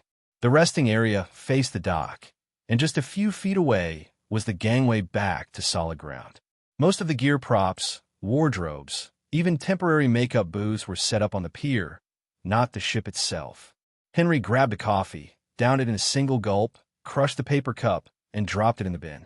Then he strolled to the smoking area, lit up a cigarette, and joined a cluster of grizzled, old smokers to shoot the breeze. He'd stumbled into one of the wildest pieces of Hollywood behind-the-scenes lore, an active-duty battleship being loaned to a movie shoot. And yet his daily life remained unchanged. No deeper curiosity, no digging for answers, no hunting down the mysterious benefactor who made it all happen. That old saying rang in his mind. When you gaze long into the abyss gazes back.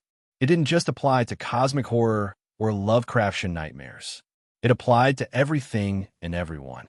Start poking around people like that, and eventually they'll start poking back. Henry had no intention of ending up on anyone's radar. The person who could pull strings and bring out a real U.S. battleship for a movie, that wasn't someone you investigated. That was someone you avoided. He wasn't a threat. He wasn't competition. He was just another nameless extra, a disposable face in the background. No one cared, and that was exactly how he liked it.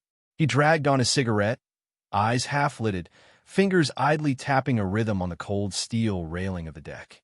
"List?" a sailor asked, stepping closer and eyeing Henry's hands as they tapped out a rhythm on the ship's railing. Henry turned a little surprised. "Hungarian Rhapsody No. 2. Noisy, dramatic, a classic," he said with a small grin. "Been reading a lot about piano technique lately.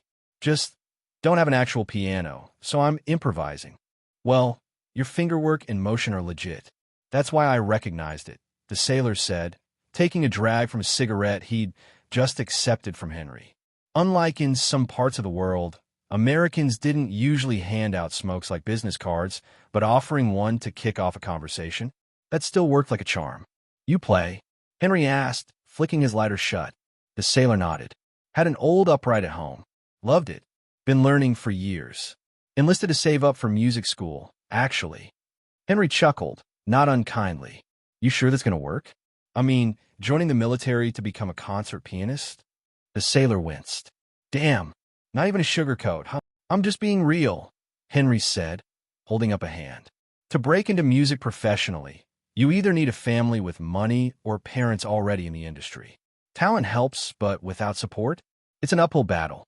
If you're putting military wages toward tuition, you better know what you're in for." "Wow, you sound just like my mom. You two in on this together." Henry smiled. "Ever heard of Brian May? The guitarist from Queen?" The sailor nodded again, this time more enthusiastically. He studied astrophysics. Taught for a while, too. Music was just something he loved, but he had the brains and fallback plan to match the talent. That's why he could pursue it without starving.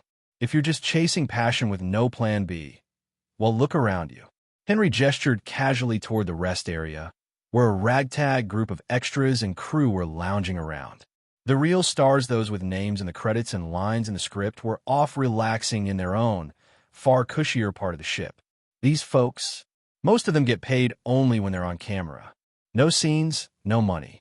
They hustle side jobs just to make rent. Think we're rolling in it? Think again. Of course, Henry wasn't one of them. Not really. With the money he'd stashed from that Alaskan crab fishing gig, he was doing just fine. Still, the sailor didn't seem discouraged. "Yeah, I've thought about that. But music isn't just about being a concert pianist. The piano's the king of instruments, you understand theory. You could do all kinds of things. Arrange, compose, teach." Henry nodded. "Fair point." In the current global music scene, the US and UK led the way. Everyone else tried to squeeze into their charts. With massive audiences came massive opportunities, and the demand for new music was bottomless. Henry turned to the sailor with real curiosity. "Since I'm mostly self-taught and flipping through books, maybe you can help. You've been playing since you were a kid, right? Got any recommendations? Like composers worth studying, where they order you tackle pieces in. The sailor lit up, figuratively this time. Whether in the East or West, no one can resist the chance to teach what they love, especially when someone asks sincerely. He launched into a passionate explanation of his learning journey. His family hadn't been wealthy, but he'd managed to take lessons here and there. Combined with personal dedication and easy access to sheet music in the digital age, he'd come a long way. He listed composers, techniques, etudes worth mastering, and Henry listened, occasionally chiming in when a familiar piece came up. They even started miming fingering techniques on the railing together, like air guitarists gone classical. But Henry wasn't just play-pretending the piano. His fingers were dancing across the USS Missouri's railing for a very different reason. It had started by accident. He'd been tapping idly on the metal while smoking and noticed how the sound bounced back to him in subtle waves. With his Kryptonian super hearing and his super processor of a brain, those echoes became raw data that he started assembling piece by piece into a 3D model of the ship in his mind. The fun of it got to him. Before he knew it, Henry was deliberately refining his pings, building a more complete mental map of the Missouri's internal structure. Why? Honestly, he wasn't sure. He didn't need the information.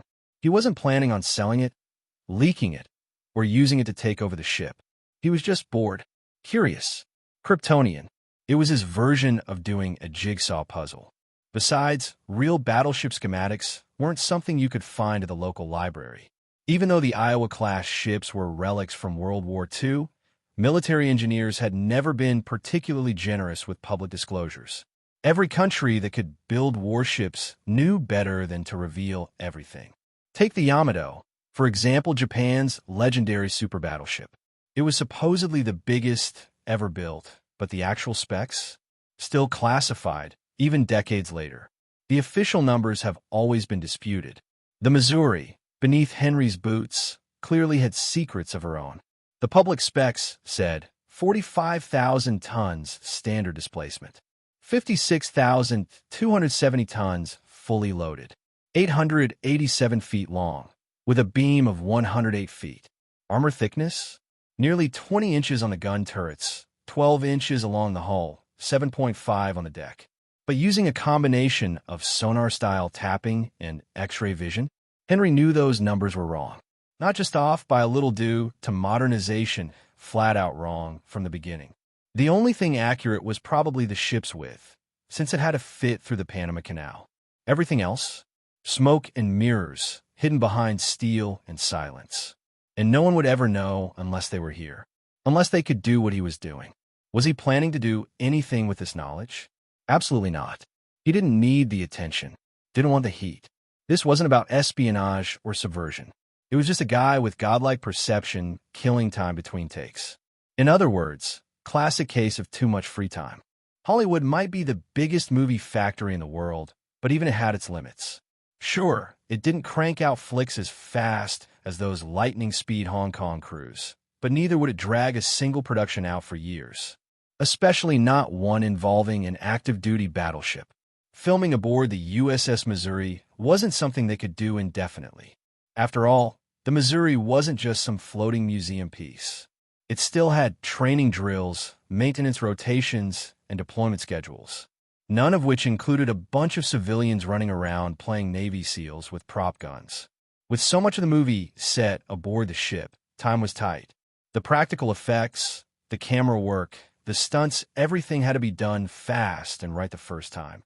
Only a few destructive scenes would be handled in a studio. The rest had to happen here, and now.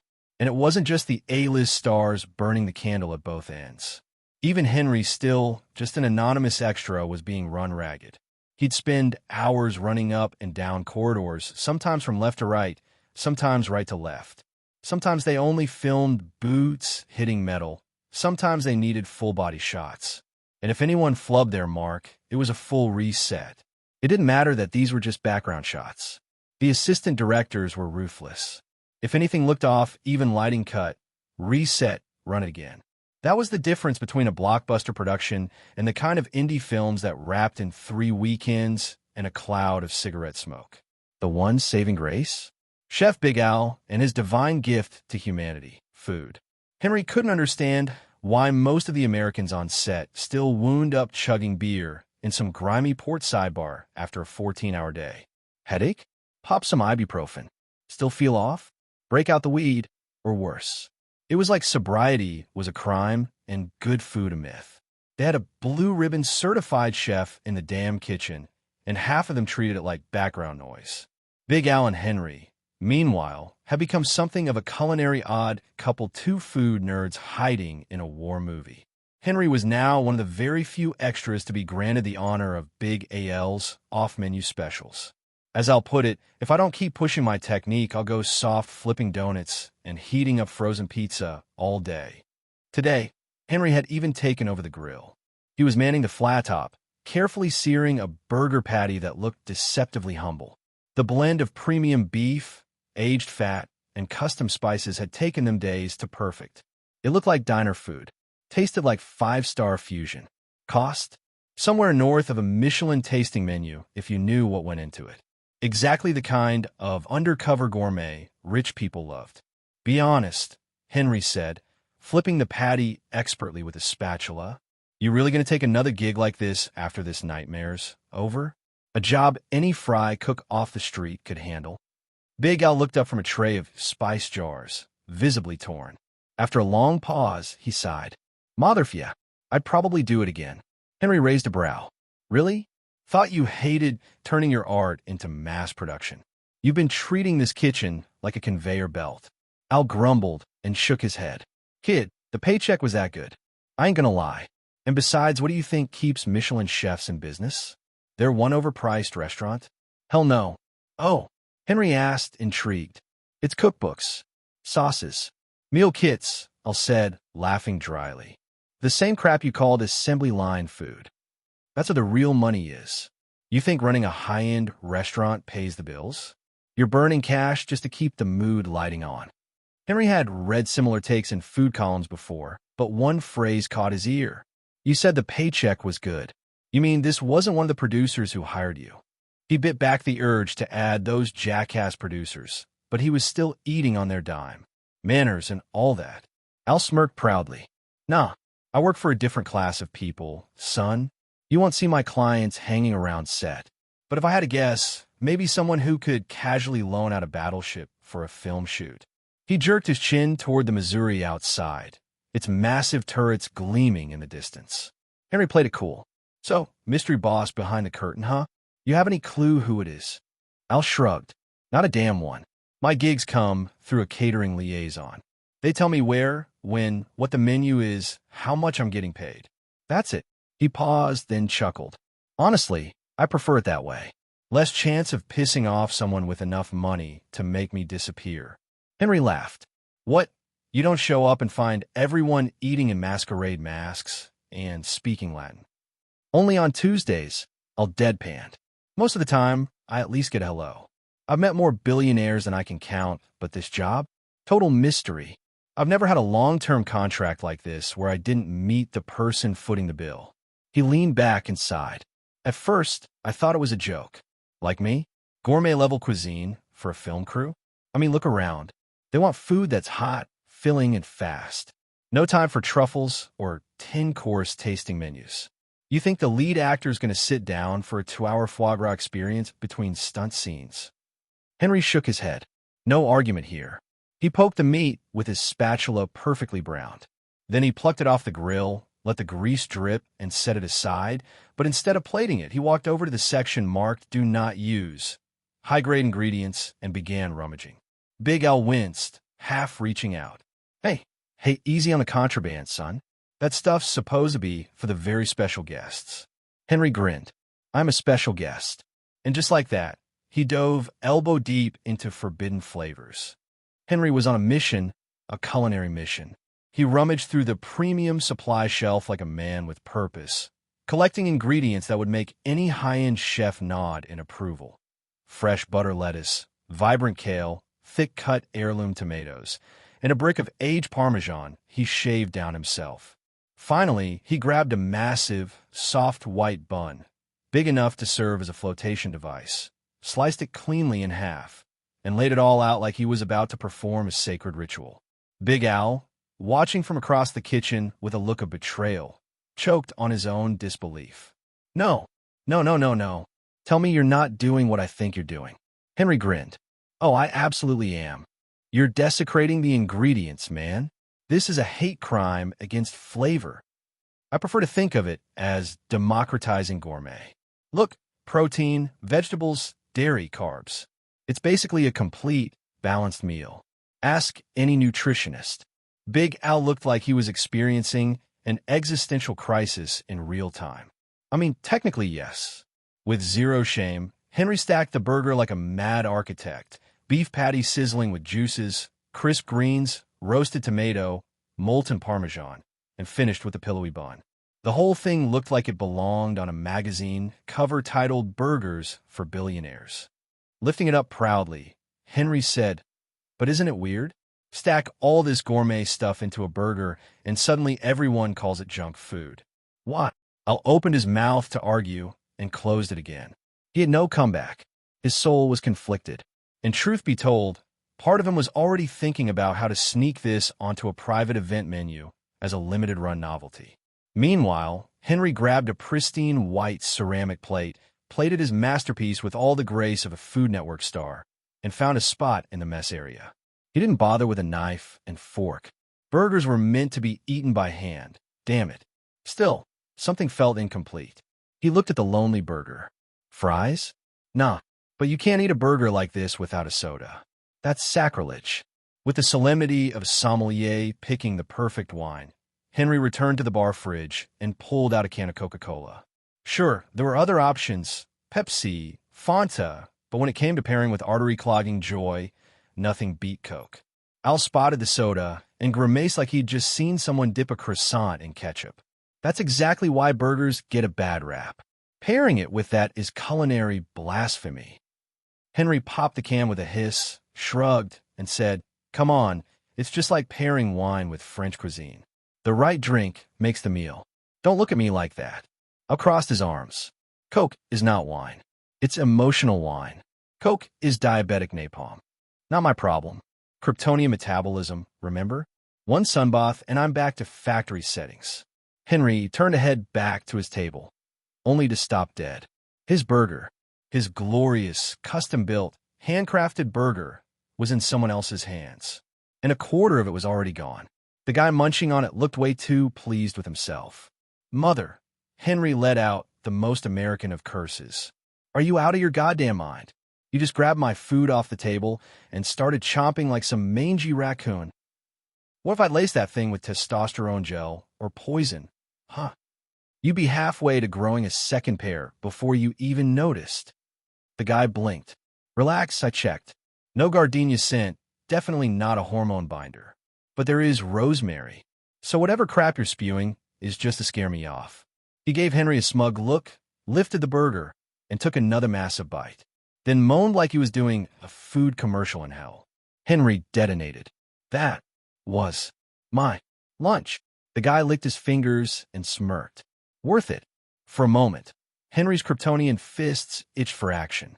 Punching someone into the sun had never sounded so tempting. He'd spent weeks keeping a low profile, never showing off, never letting anyone even suspect he wasn't just another background extra. And now this jackass had awakened something primal. Deep breath. He narrowed his eyes. You're not with the production team. I haven't seen your face around here before. That jogged a memory. Wait a second. Weren't you with that dumbass from Caltech? The one who asked the director if the ship's radar was real? Don't tell me this is what passes for top talent at a world-class university now. The burger thief didn't react. He just kept chewing, one hand scooping up gooey strands of Parmesan and slapping them back into the bun. Henry stepped closer. Let me guess. You snuck into set to fanboy over someone? What's next? Hiding in a laundry cart. I can have security boot your Ivy League ass off this ship before you finish that last bite. The guy blinked and asked, with zero irony, wait, you seriously don't know who I am? Henry blinked back. Oh, spare me.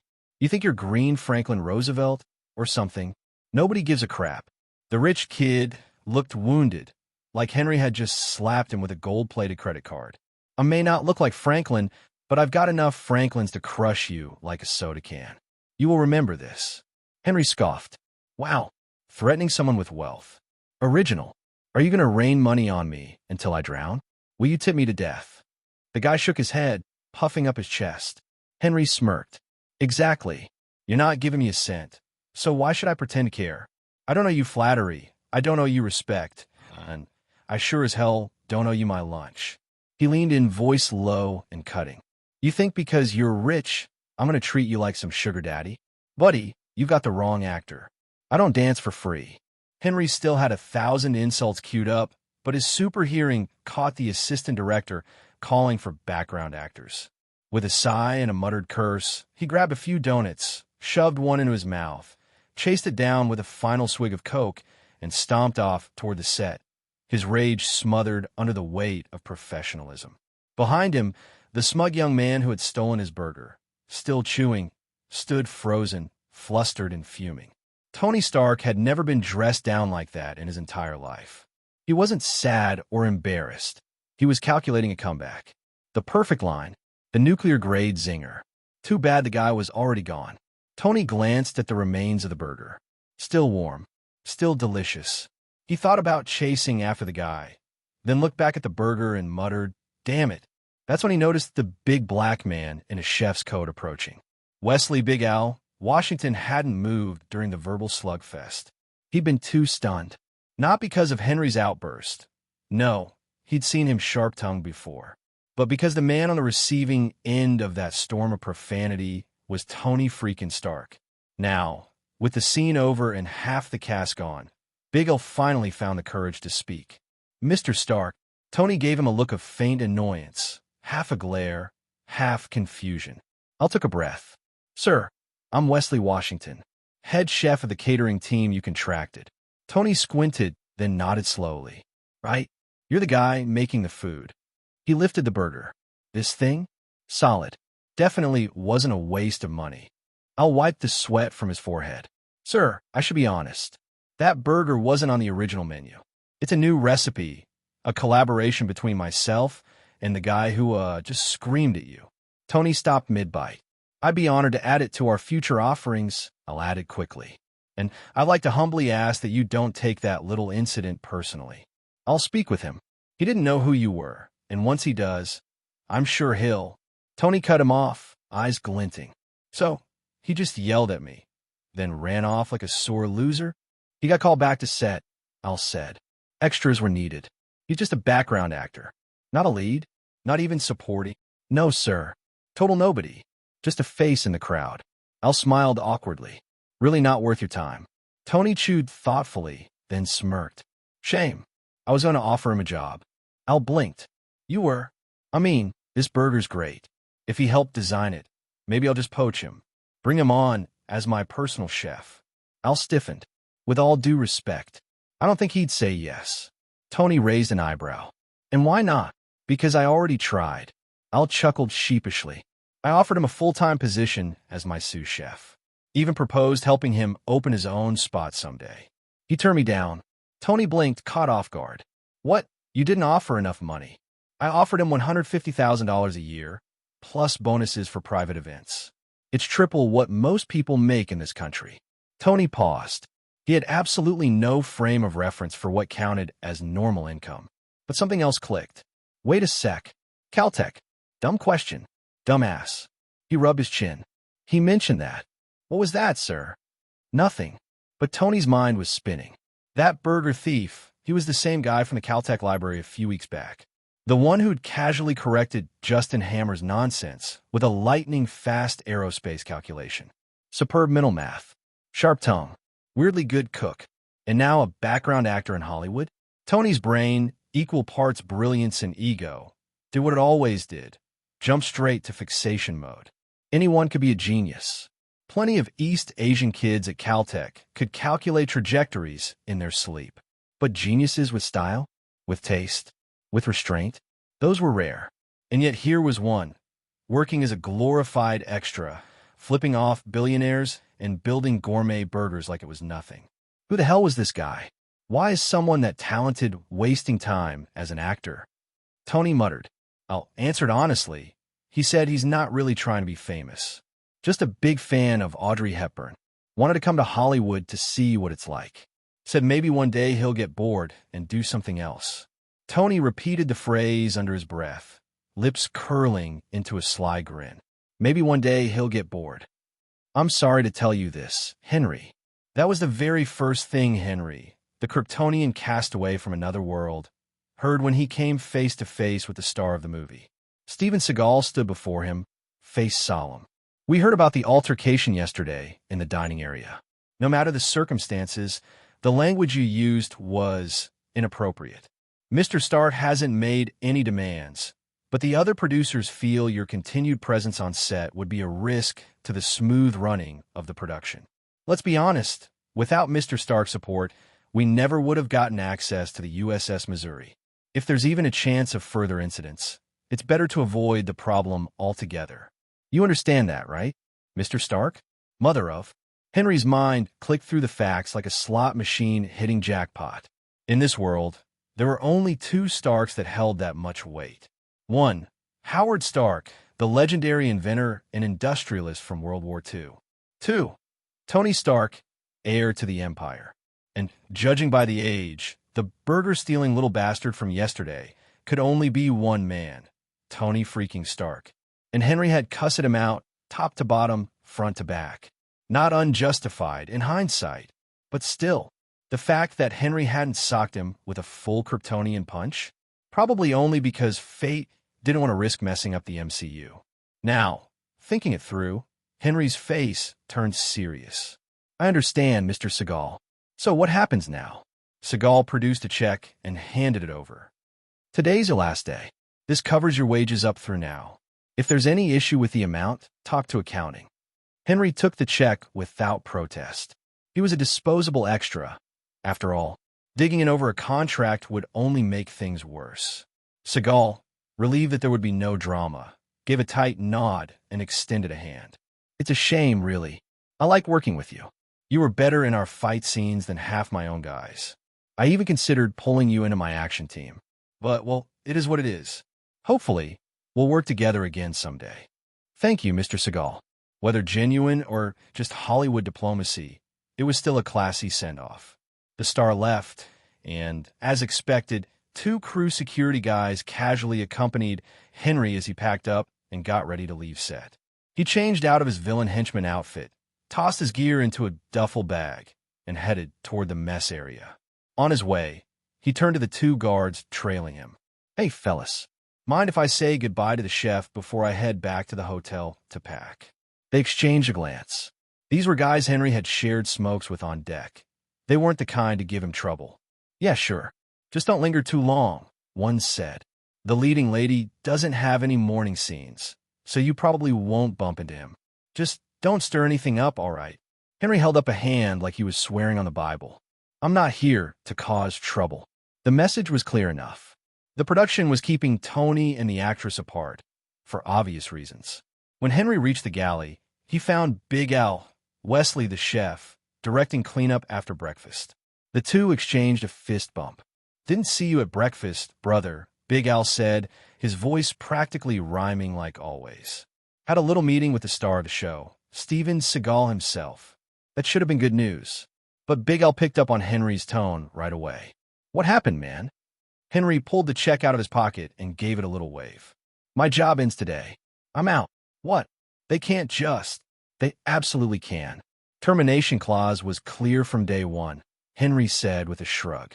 And to be fair, they didn't shore me a dime. Even gave me a clean exit. The chef scowled. This about yesterday? About that spoiled brat? Yup. Turns out, the burger thief was none other than Tony Stark. Big L winced. Damn, you just found out. Just now.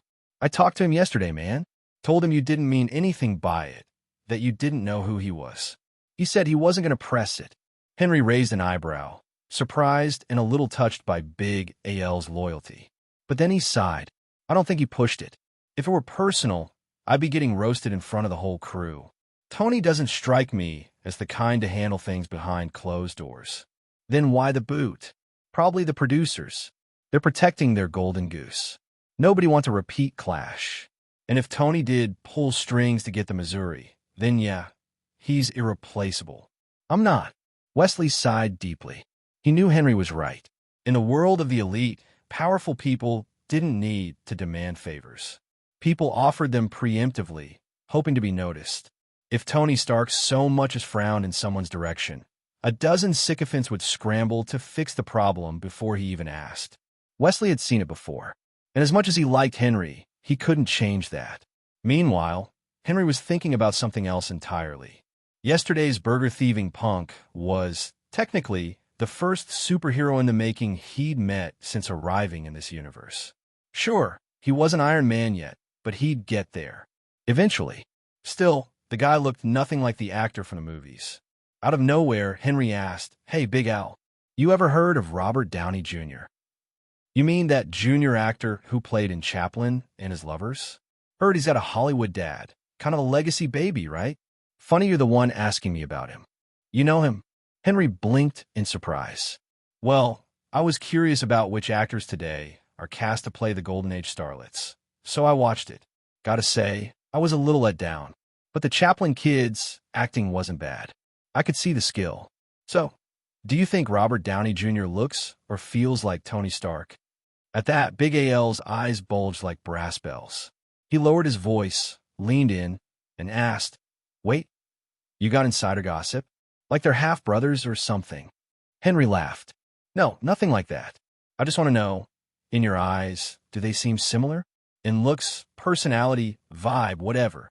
Big Al pondered for a moment before shaking his head. "Nah, not at all. Especially if you put them side by side. That Hollywood kid wouldn't stand a chance next to the Stark heir. He'd be crushed by the man's presence alone." That answer was enough to give Henry a reality check. He couldn't rely on familiar faces or actors to identify superheroes. Because here, actors were actors and heroes were heroes, separate, distinct individuals. And knowing how comic book canon rewrites itself constantly, even Henry's encyclopedic memory of Marvel lore might not be reliable. Who knew how this version of Earth worked? Take Nick Fury, for example. Was he going to be white or black in this world? Was Tony really Howard Stark's biological son? Would he become Iron Man or the Sorcerer Supreme? And when they finally thawed out Captain America from the ice, would he wake up and say, "Hail Hydra"? He couldn't even be sure if this was the real MCU. After all, there are mutants everywhere. That alone ruled out the classic film universe. Hell, there might even be stuff here beyond Marvel canon.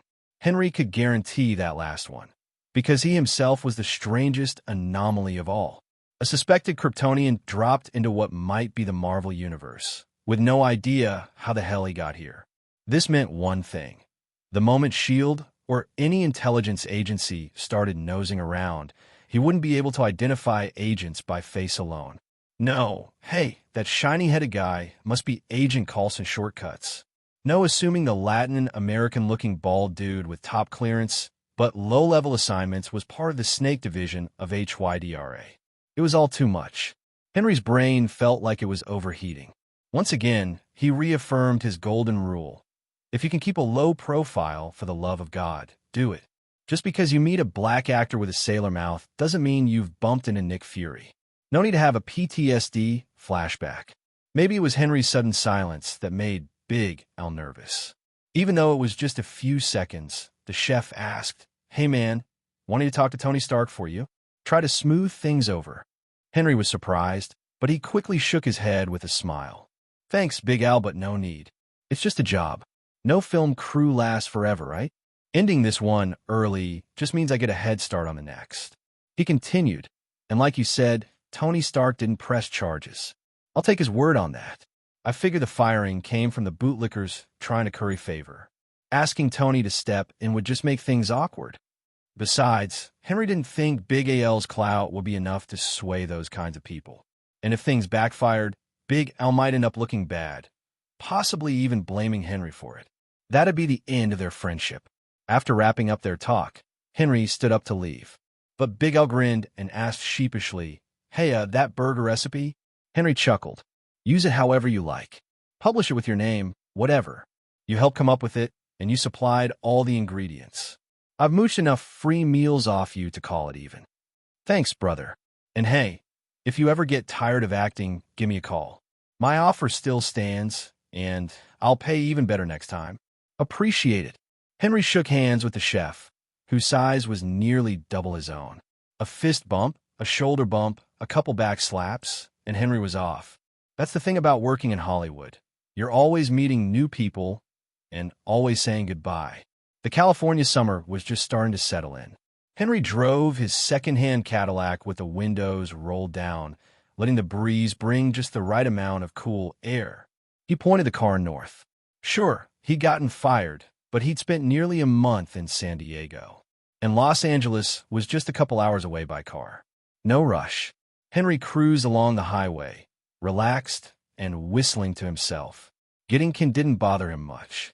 If someone tried to steal his food again, stark doom, didn't matter. He'd still throw a punch. That was non-negotiable. Looking back, there'd been some wins. Seagal's compliment, likely just for show, and more tangibly, real offers from several stunt teams. Those guys had tried to recruit him before the firing, not after. Henry had declined. At the time, it had just felt too soon to commit. Now, those same teams were probably thanking their lucky stars he didn't say yes. If they picked up someone who'd clashed with Tony Stark, they'd be sweating bullets right now. Lost in his own drama, Henry grinned and whistled along with the wind as he cruised toward Los Angeles. First stop, a hearty meal at Aunt Saria's Italian restaurant. That place was his favorite. He couldn't say if the food was authentically Italian, but it was damn tasty. Plus, every visit was a chance to practice his Italian. Sometimes he'd test out cheesy pickup lines with Saria's husband, straight from the Italian playbook, then try them on Annie herself. It sounded absurd, but yes, that really happened in the middle of the restaurant. And the old couple didn't mind at all. Henry swung by the Actors Guild again, half hoping to try out some newly learned flirtation lines on Marianne and maybe check if there were any new casting calls posted. But the always-seated front desk goddess was nowhere in sight today. In her place sat a middle-aged man with square-rimmed glasses. Henry had no intention of flirting with a middle-aged man, so he silently nodded as a greeting and kept his thoughts to himself. Disappointed, but not surprised, he found no suitable job postings on the bulletin board. No new audition notices either. Another day of going home empty-handed. Joining the Under Siege production had been a move to pad his resume with something eye-catching, but getting kicked off halfway through. Yeah, not exactly a shining line on a CV. Should he even bother listing it on his actor profile? Henry mulled over the dilemma. After picking up groceries for dinner, he didn't feel like hitting the library, so he headed home early to his long-neglected rental apartment. It hadn't been totally uninhabited for the past month. Whenever the film crew was on break, Henry would still return, so the place wasn't blanketed in a layer of dust. Using his super speed, he gave the apartment a full once-over. Groceries that needed refrigeration were tossed into the fridge, and he cracked open a cold beer from the side compartment. Not that Henry could get drunk. He just wanted something cold and refreshing. Screw all those drink warm water health theories. Soda was another option, but believe it or not, some of the off-brand rural beers were cheaper than Coca-Cola or even bottled water. America. After analyzing it, Henry concluded that there was nothing particularly high-tech about beer. The only reason these dirt-cheap local brands weren't popular? They were bitter as hell. So it came down to this: either super sweet fizzy drinks or icy bitter beer. The third option was tap water, but the old plumbing in this building gave a rusty taste. For someone with Kryptonian-level taste buds, it was torture. Maybe it was time to buy or build a proper water filter. Henry made a mental note.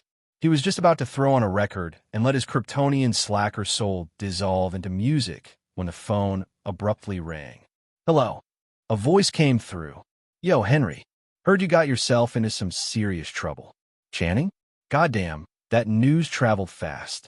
I only just got back from San Diego this morning. This is Hollywood. Bro gossip rags got nothing on the actual industry rumor mill, said Channing, the head of the stunt team Henry had worked with, sounding amused. So what now? Word on the street is I'm about to get blacklisted. That's the talk. You really stir the pot this time. But the funny thing is, the guy at the center of it all hasn't demanded anything, which has everyone else confused as hell. Why not just go scorched earth and boot me out? Make it clean and easy. Oh, come on, man. You clearly don't know how tricky it is when it comes to the Stark family. People in this town think they're getting signals, act on it, and then bam, end up getting publicly humiliated by them. The Starks. Henry perked up. That was interesting. He had assumed Tony Stark was still in college, unaware that the guy was already pursuing a doctorate. Unless Tony was out seducing starlets while barely out of puberty, he shouldn't have had that much influence yet. Which meant it must be Howard Stark. Back in his original timeline, Henry recalled that Howard Stark's character was loosely based on a real-life tycoon, Howard Hughes. Hughes had been a legendary businessman, pilot, aviation engineer, philanthropist, and movie producer. He'd even run one of the big 8 studios in the 1930s, RKO Pictures, a dyed-in-the-wool Hollywood insider. So it stood to reason that this world's Howard Stark had a similarly intertwined relationship with the film industry. As if to confirm his suspicion, Channing said over the phone, "You didn't really think Stark Industries had nothing to do with Hollywood, did you? Their film equipment is still some of the best in the business. Most of the cutting-edge tech used in movies comes from them." Old Man Stark, he was a producer, cinematographer, even acted in some of his own films. And don't even get me started on how many Golden Age actresses he had on speed dial. The old Stark was a playboy, and his son clearly inherited the genes. No doubt about it. Well, damn. The Starks really are a different breed, Henry muttered. So, Channing, let me guess. You didn't call just to laugh at me, right? At this point, no one cares about the truth. It's all gossip and damage control. No, man. I called to help. This whole mess can actually be fixed real easy. Just go apologize to Tony Stark, give him a little bow, and if he lets it go, boom, problem solved. Don't tell me you're too proud for that. Apologize? Henry mulled it over. Sure, if he were being the noble, prideful Kryptonian type, Tony Stark would only get to see the top of his head if Henry was head-butting him. But this wasn't comic book morality. This was real-world survival. And based on his pre-reincarnation life experience working thankless jobs, Henry knew all too well, swallowing your pride wouldn't kill you. And it had nothing to do with whether you were from Krypton or Kansas. His real concern? Tony Stark might not have been an A-lister in the comics, but in the movie universe, he was the central figure. Getting close to someone like that might break Henry's stay low, grow slow strategy. Still, before worrying about all that, there was a practical issue to resolve. Wait, Channing, you're saying you can arrange for me to meet Tony Stark? How would I even apologize to him if I can't get near him? Bro, be serious. You think I have that kind of pull? I appreciate the compliment, but no. I did hear about an opportunity, though. What kind of opportunity? Channing's tone turned serious. Sometimes my stunt team moonlights as bouncers or security at private events. I just landed a job like that. It's a private party, mostly Caltech rich kids and their Silicon Valley alumni. Word is Tony Stark will probably show up. They're bringing in some small-time celebs, a few models, make it all fancy. You want in? Come work as one of the staff. It's a shot at clearing your name. That kind of opportunity? Henry dragged out the words, clearly not enthused. All right, I'll level with you, Channing sighed. I'm a bit short on manpower, so consider it a favor. The job's easy, there'll be pretty girls, and you can probably sneak a drink or two. In the end, Henry agreed to Channing's request and became a staff member at the party. The decision was simple enough. After all, he knew that no matter how much he tried, he wouldn't have easily been invited to such a high-class event. So why not take the opportunity to work as a staff member and experience it firsthand? There was also the matter of returning a favor to Channing. The stunt performance he did for the B-movie was partly thanks to Channing's recommendation. Although Henry had contributed to the production team, it was Channing who had opened that door for him. Now, Henry was in a bit of a jam, and Channing's call had offered him a chance to resolve things, whether he needed it or not.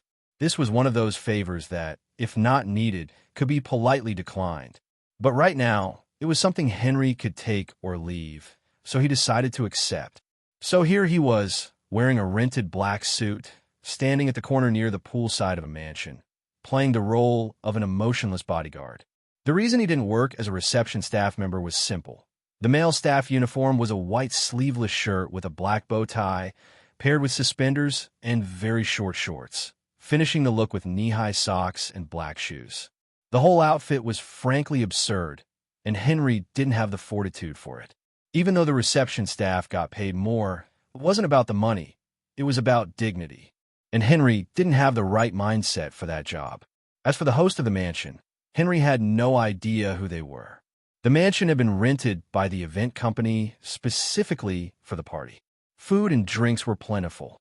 The reception staff job was simple: carry trays, walk around the venue, collect empty glasses, and provide food and drinks to guests. Party decorations like balloons, streamers, and party poppers were scattered everywhere. Anyone who wanted to play with them could just grab them.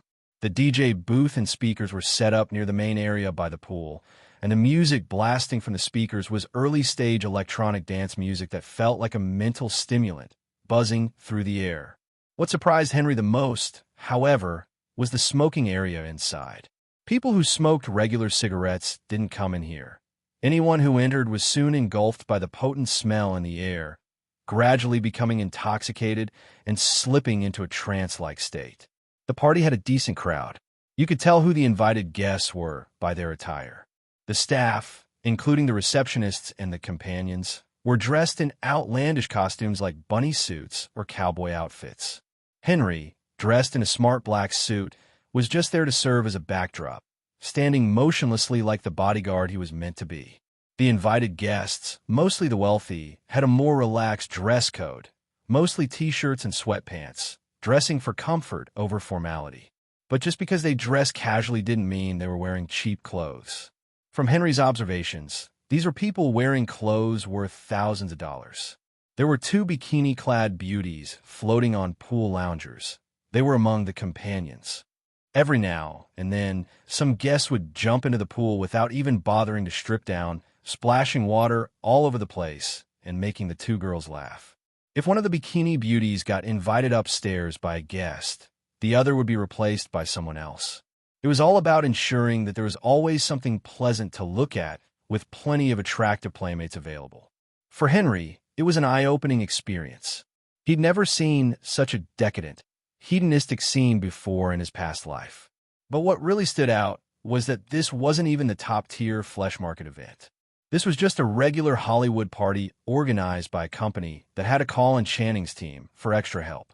If someone like Henry, an outsider with no real background, could casually join the event, it just went to show that security and privacy weren't exactly top priorities here. The level of confidentiality at this event was low, and no matter how high the status of the guests, it was clear that this wasn't an exclusive gathering. Henry didn't want to feel sorry for the parents who had worked hard to raise these young men and women, even if they were being treated roughly or disrespectfully. If he truly wanted to be high-minded, he would just leave. But instead, Henry chose to wear sunglasses, pretending not to care, and observing everything with a cold eye. As bodyguards at these events, their main role wasn't to protect anyone in particular. Their job was to step in when someone got too carried away and help them cool off. It wasn't about worrying that these guests would hurt the girls or boys, but more about preventing them from taking out their frustrations on the other invited guests. Also, when someone got too drunk to care for themselves, the bodyguards had to step in, find an empty bed or sofa, and ensure they were taken care of, not let them pass out in unsafe conditions or choke on their own vomit. Most of the people at the party were young, and they were more likely to push things too far, potentially hurting themselves or causing trouble. The bodyguard job was to make sure no one died at the party and kept things from getting too messy. Henry was starting to regret his powerful senses. With his heightened perception, he could sense everything happening throughout the mansion. Just a few days ago, after testing his abilities on the echoing hull of a battleship, Henry had learned to use sound to create spatial images in his mind. He could perceive almost everything, except for color, which he still needed to rely on his vision for. He wished he could turn off his superpowers. Unfortunately, Henry had no switch to do so. The only thing he could do was distract himself and ignore the unpleasant things around him. Standing still as a bodyguard, though, was a little different from the action-packed work he was used to. He hadn't trained himself to be able to zone out like that. As a result, the constant barrage of stimuli from the mansion was starting to get on his nerves. Had it not been for Channing's favor, he would have left by now. But as things were, Henry decided to wait and see if Tony Stark would actually show up at the party, resolving the mess Henry had found himself in. The real question was, though, would Stark even show up? Channing had made sure to emphasize that Tony Stark's name was on a guest list. But just because someone was invited didn't mean they'd actually show up. Henry had heard plenty of stories about parties where they'd invite a bunch of high-profile people, only for none of them to actually make it. As he stood there, wondering if he should focus on the lip colors of the girls around him to pass the time, a sudden distraction arrived in front of him. A guest with a loud and obnoxious snap of their fingers. "Hey man, I know you." The guy who snapped his fingers said to Henry, stepping forward and rudely plucking the sunglasses off his face just to confirm who he was. Being treated with such disrespect, Henry had no choice but to get a good look at who this man was.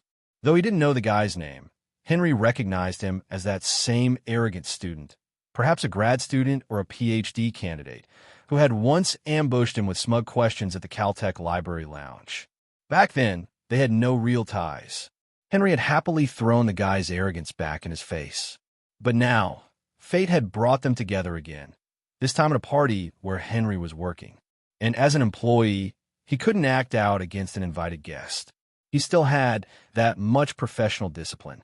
So, he feigned ignorance and said with a polite tone, "Is there something I can help you with, sir?"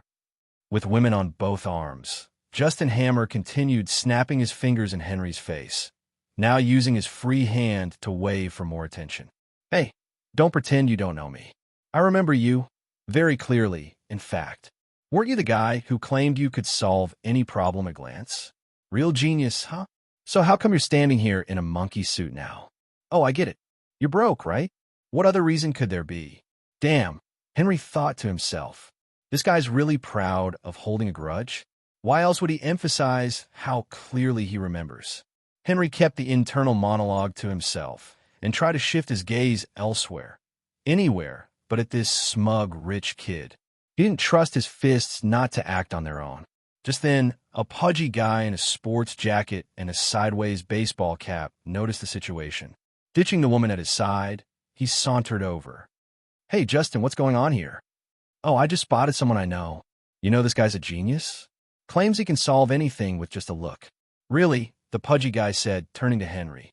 "Hey, bro, why are you doing a job like this then? Come work for me. I'll give you $100,000 a year. Perform well, and there's room for more." Justin shoved the guy's shoulder with a scowl. "Hey, what the hell? You know this guy humiliated me, right? And now you're offering him a job?" "Well," the pudgy guy shrugged, "100K salary is kind of a humiliation, so you could say I'm just returning the favor. Are you ing serious?" Justin growled. "I was about to ask the same thing," Henry thought. Their anger may have had different targets, but the disbelief was mutual. But the pudgy guy was clearly someone of influence. He understood the value of people, or at least knew when to pick sides. From the beginning, his loyalties were clearly with Justin.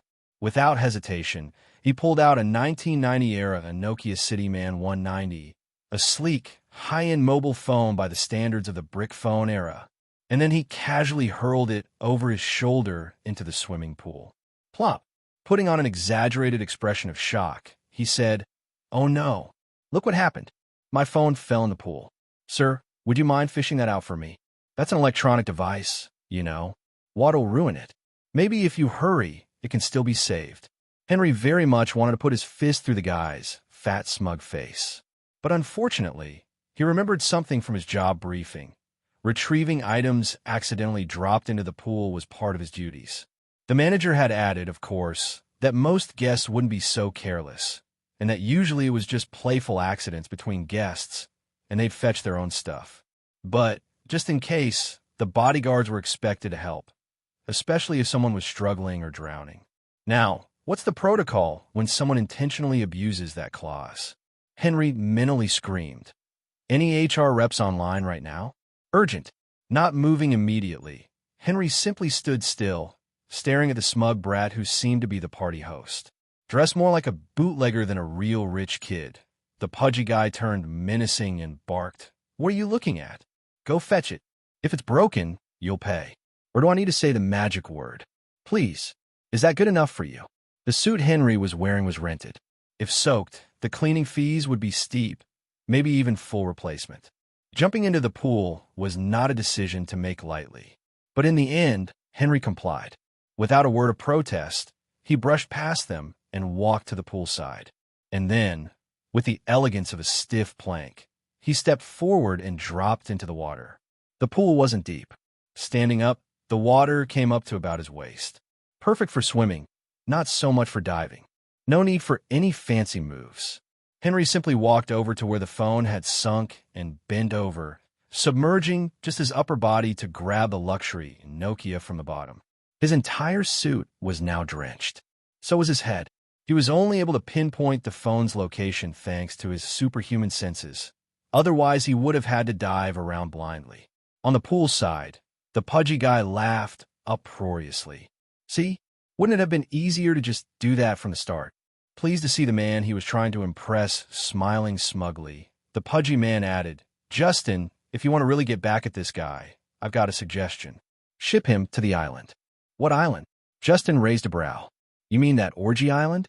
I don't know, this big guy doesn't really seem like the type. Hey, the island's got more than just parties. But I can't really talk details in public. They thought they were speaking quietly, but Henry caught every word crystal clear. His attention had been focused on them the whole time. Super hearing made it impossible to miss. So when Henry retrieved the phone and stood up in the pool, he didn't head for the ladder. Instead, he raised the phone, waved it at the pudgy guy, and chucked it over the fence. Splash, clatter, gone. Oh no, Henry said with a dramatic wince. I slipped, arms out in mock helplessness. He wore the world's most punchable expression. Henry couldn't care less about the chubby kid throwing a tantrum by the pool. He casually exited the water via the metal steps on the other side. Stripping off his soaked suit jacket, he slung it over one shoulder. With his free hand, he loosened his tie and walked toward the villa's front door with all the style of someone who gave precisely 0 F******. The little fatty tried to cut him off. Motherfucker, go get my phone, or I swear I'll fire you. Oh, no need for that, sir. I quit. You can save the trouble of firing me, and maybe go shop for a new phone while you're at it. Honestly, considering the current price of electronics, Henry figured soaking that fancy little cell phone with his suit was a pretty fair trade. He came out ahead. So instead of sticking around to argue, he simply shoved the spoiled kid out of the way. Gently, too. If he'd used even a fraction of his real strength, the guy would have pancaked against the nearest wall.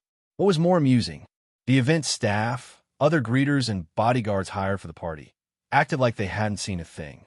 And that was probably standard protocol handed down by the event company. If conflict breaks out, don't escalate, just disengage. As long as no one got hurt, everything could be smoothed over later.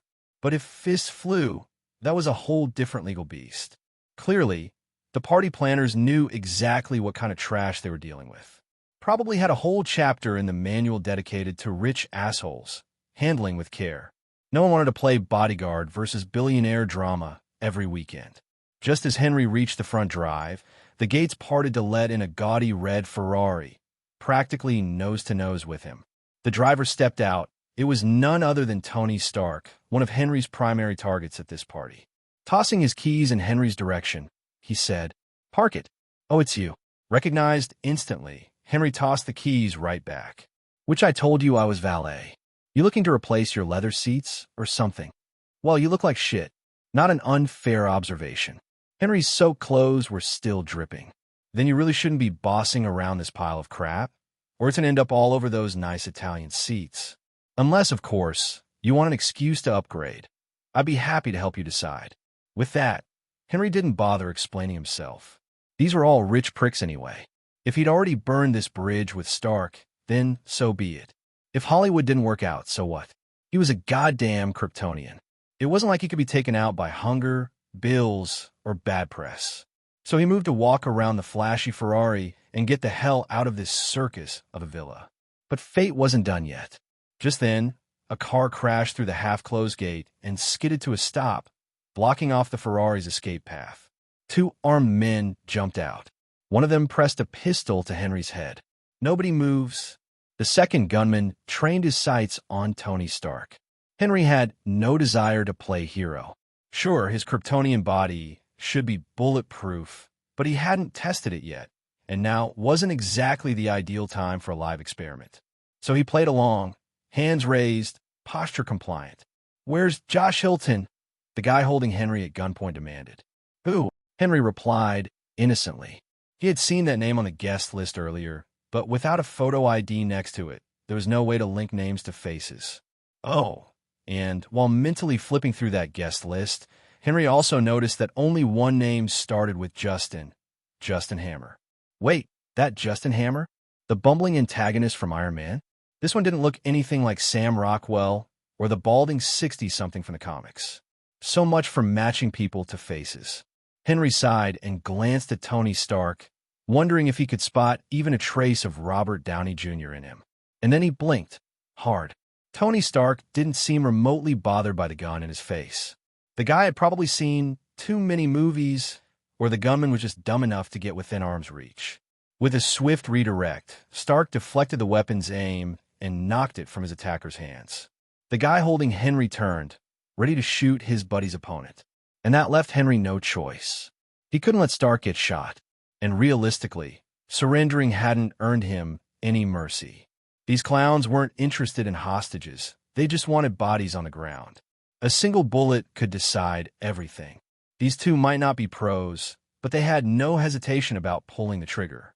So Henry struck. Grabbing the gun's barrel, he twisted it away and, with a measured punch, clocked the guy across the jaw. Hard enough to knock him out cold, but not fatal. The attacker dropped like a sack of potatoes, and Henry caught the gun mid-fall. Tony, meanwhile, was still in the middle of a sloppy brawl. Neither man had proper technique. It was just flailing fists and gritted teeth. The kind of messy scrap that made bystanders cringe. This wasn't a movie fight. It was just two dudes windmilling at each other, awkward and exhausting. That said, Tony clearly had some boxing training. He landed a few decent punches, but the thug powered through, grabbing at him in desperation. Without the raw strength to end things quickly, Stark was stuck in a clinch. But even in the heat of the fight, Tony noticed Henry had finished his guy and now had a gun in hand. "FK, don't just stand there, shoot him," Tony shouted. The attacker didn't flinch. He was dead set on subduing the young billionaire and didn't even glance back. Henry didn't fire. He raised the gun, faked a couple of tracking motions, and pretended he couldn't get a clean shot with the two men grappling and moving so much. Moving the gun aside, Henry said, "You seriously want me to shoot? I'm not sure I wouldn't hit you by accident." Truth be told, he just wanted to let Tony Stark suffer a bit more. It's not like those two idiots could actually beat each other to death with their bare fists. "FK. R." One was Tony cursing, the other the attacker howling in frustration. But if it was just those two going at it, one of whom Henry had already dealt with, this fight would last until the heat death of the universe. If Stark took a punch to his smug little face, Henry might even clap in appreciation. However, having ignored his surroundings due to the earlier altercation with the spoiled fat brat, Henry's Kryptonian super senses finally came back online.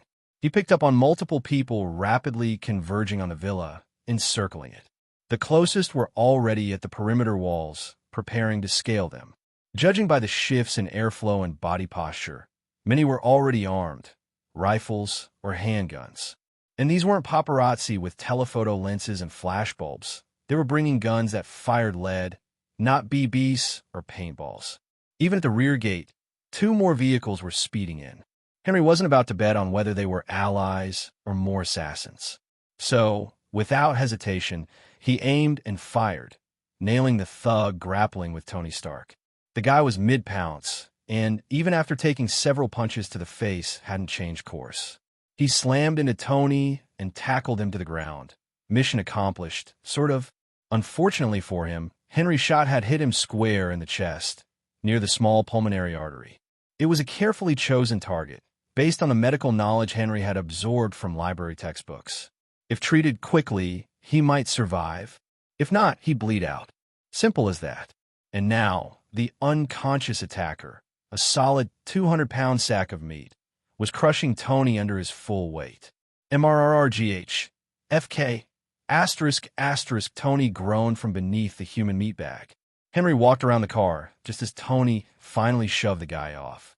Looking at the bloody face of the now comatose assailant, Henry asked, "I didn't hit you, did I? You goddamn bastard. I'd rather you had shot me. At least then I wouldn't have been flattened by this whale." Tony wheezed, pissed off and winded. Before he could get to his feet and resume yelling at Henry, the front gate burst open again. 2 more vehicles storming through with roaring engines. Definitely not a good time for banter. Henry didn't care what kind of spoiled brat Tony Stark was. He yanked him by the collar and dragged him toward the house. By sheer coincidence, Tony managed to scoop up the pistol he'd dropped earlier. Henry didn't run toward the pool to warn the others. It was too exposed. Yelling out there would make him a perfect target. And Henry wasn't interested in testing his Kryptonian bulletproofness in front of a crowd. So instead, they dove inside the villa. Taking cover behind a marble countertop, gunfire erupted from all directions. Tony Stark, reckless as he was, didn't charge out guns blazing. He crouched low beside Henry, gun in hand, but wisely holding fire. Aren't these kinds of parties supposed to have private security? Tony hissed. Shouldn't they be doing something? Henry snorted. The event company strictly forbade us from carrying firearms. You think it's a good idea for a bunch of coked-up trust fund babies to get their hands on weapons? Hell, their self-control's worse than a junkie on withdrawal. If it was just somebody else getting shot, fine. But when they blow their own brains out, or someone else's, that's when the organizers can start prepping for a lengthy offshore vacation. Damn, now you've got me wanting to plan a Claymore mine here. Add a timer, see how long they last. Maybe we'd finally get a proper thrill out of these spoiled bastards. Tony muttered, "Honestly, I think it'd make a great hangover cure. Even the drunkest guy here would sober up instantly." Henry said, shooting Tony a knowing look. That look made Tony shift uncomfortably. Thinking back to earlier, when he'd been the first to resist despite having a gun to his head, he wasn't exactly sure why he did it. It hadn't been bravery, just impulse. To distract from his own awkwardness, Tony reached out and said, "Tony Stark," a formal introduction. Finally, Henry was surprised. He didn't want to leave the future Iron Man hanging, literally, but still hesitated. Did he really want to get mixed up with this ticking PR time bomb? In the end, he shook the hand. Henry Brown. There were no sparks, no faded connection, no tingling sense of destiny. Just a brief, dry handshake. Tony didn't really like other people's body heat anyway. Casually racking the pistol slide, Tony checked the chamber. "So, should we deal with the guys out front?" Shouldn't we, I don't know, call the cops first?" Henry asked. He was also silently screaming. "Why are you like this? You don't even have the damn suit yet." But thinking about it more, it made sense. A kid desperate to prove himself, starved of paternal validation, could easily end up doing reckless crap. Of course, Tony had no idea the guy crouched next to him was a dimension-hopping Kryptonian judging him from the inside out. Tony pulled out a flashing device from his pocket. Already sent an alert. "My private security will be here within 20 minutes. Way faster than arguing with some granny over at 911. Henry blinked. "Then we should wait for help. Don't you think we're outnumbered, and most of the guests are basically walking hostages? Even if you don't care if they live or die, how many rounds do you have in that pea shooter?" Before Tony could answer, a new wave of attackers burst into the villa's front hall. They didn't say a word.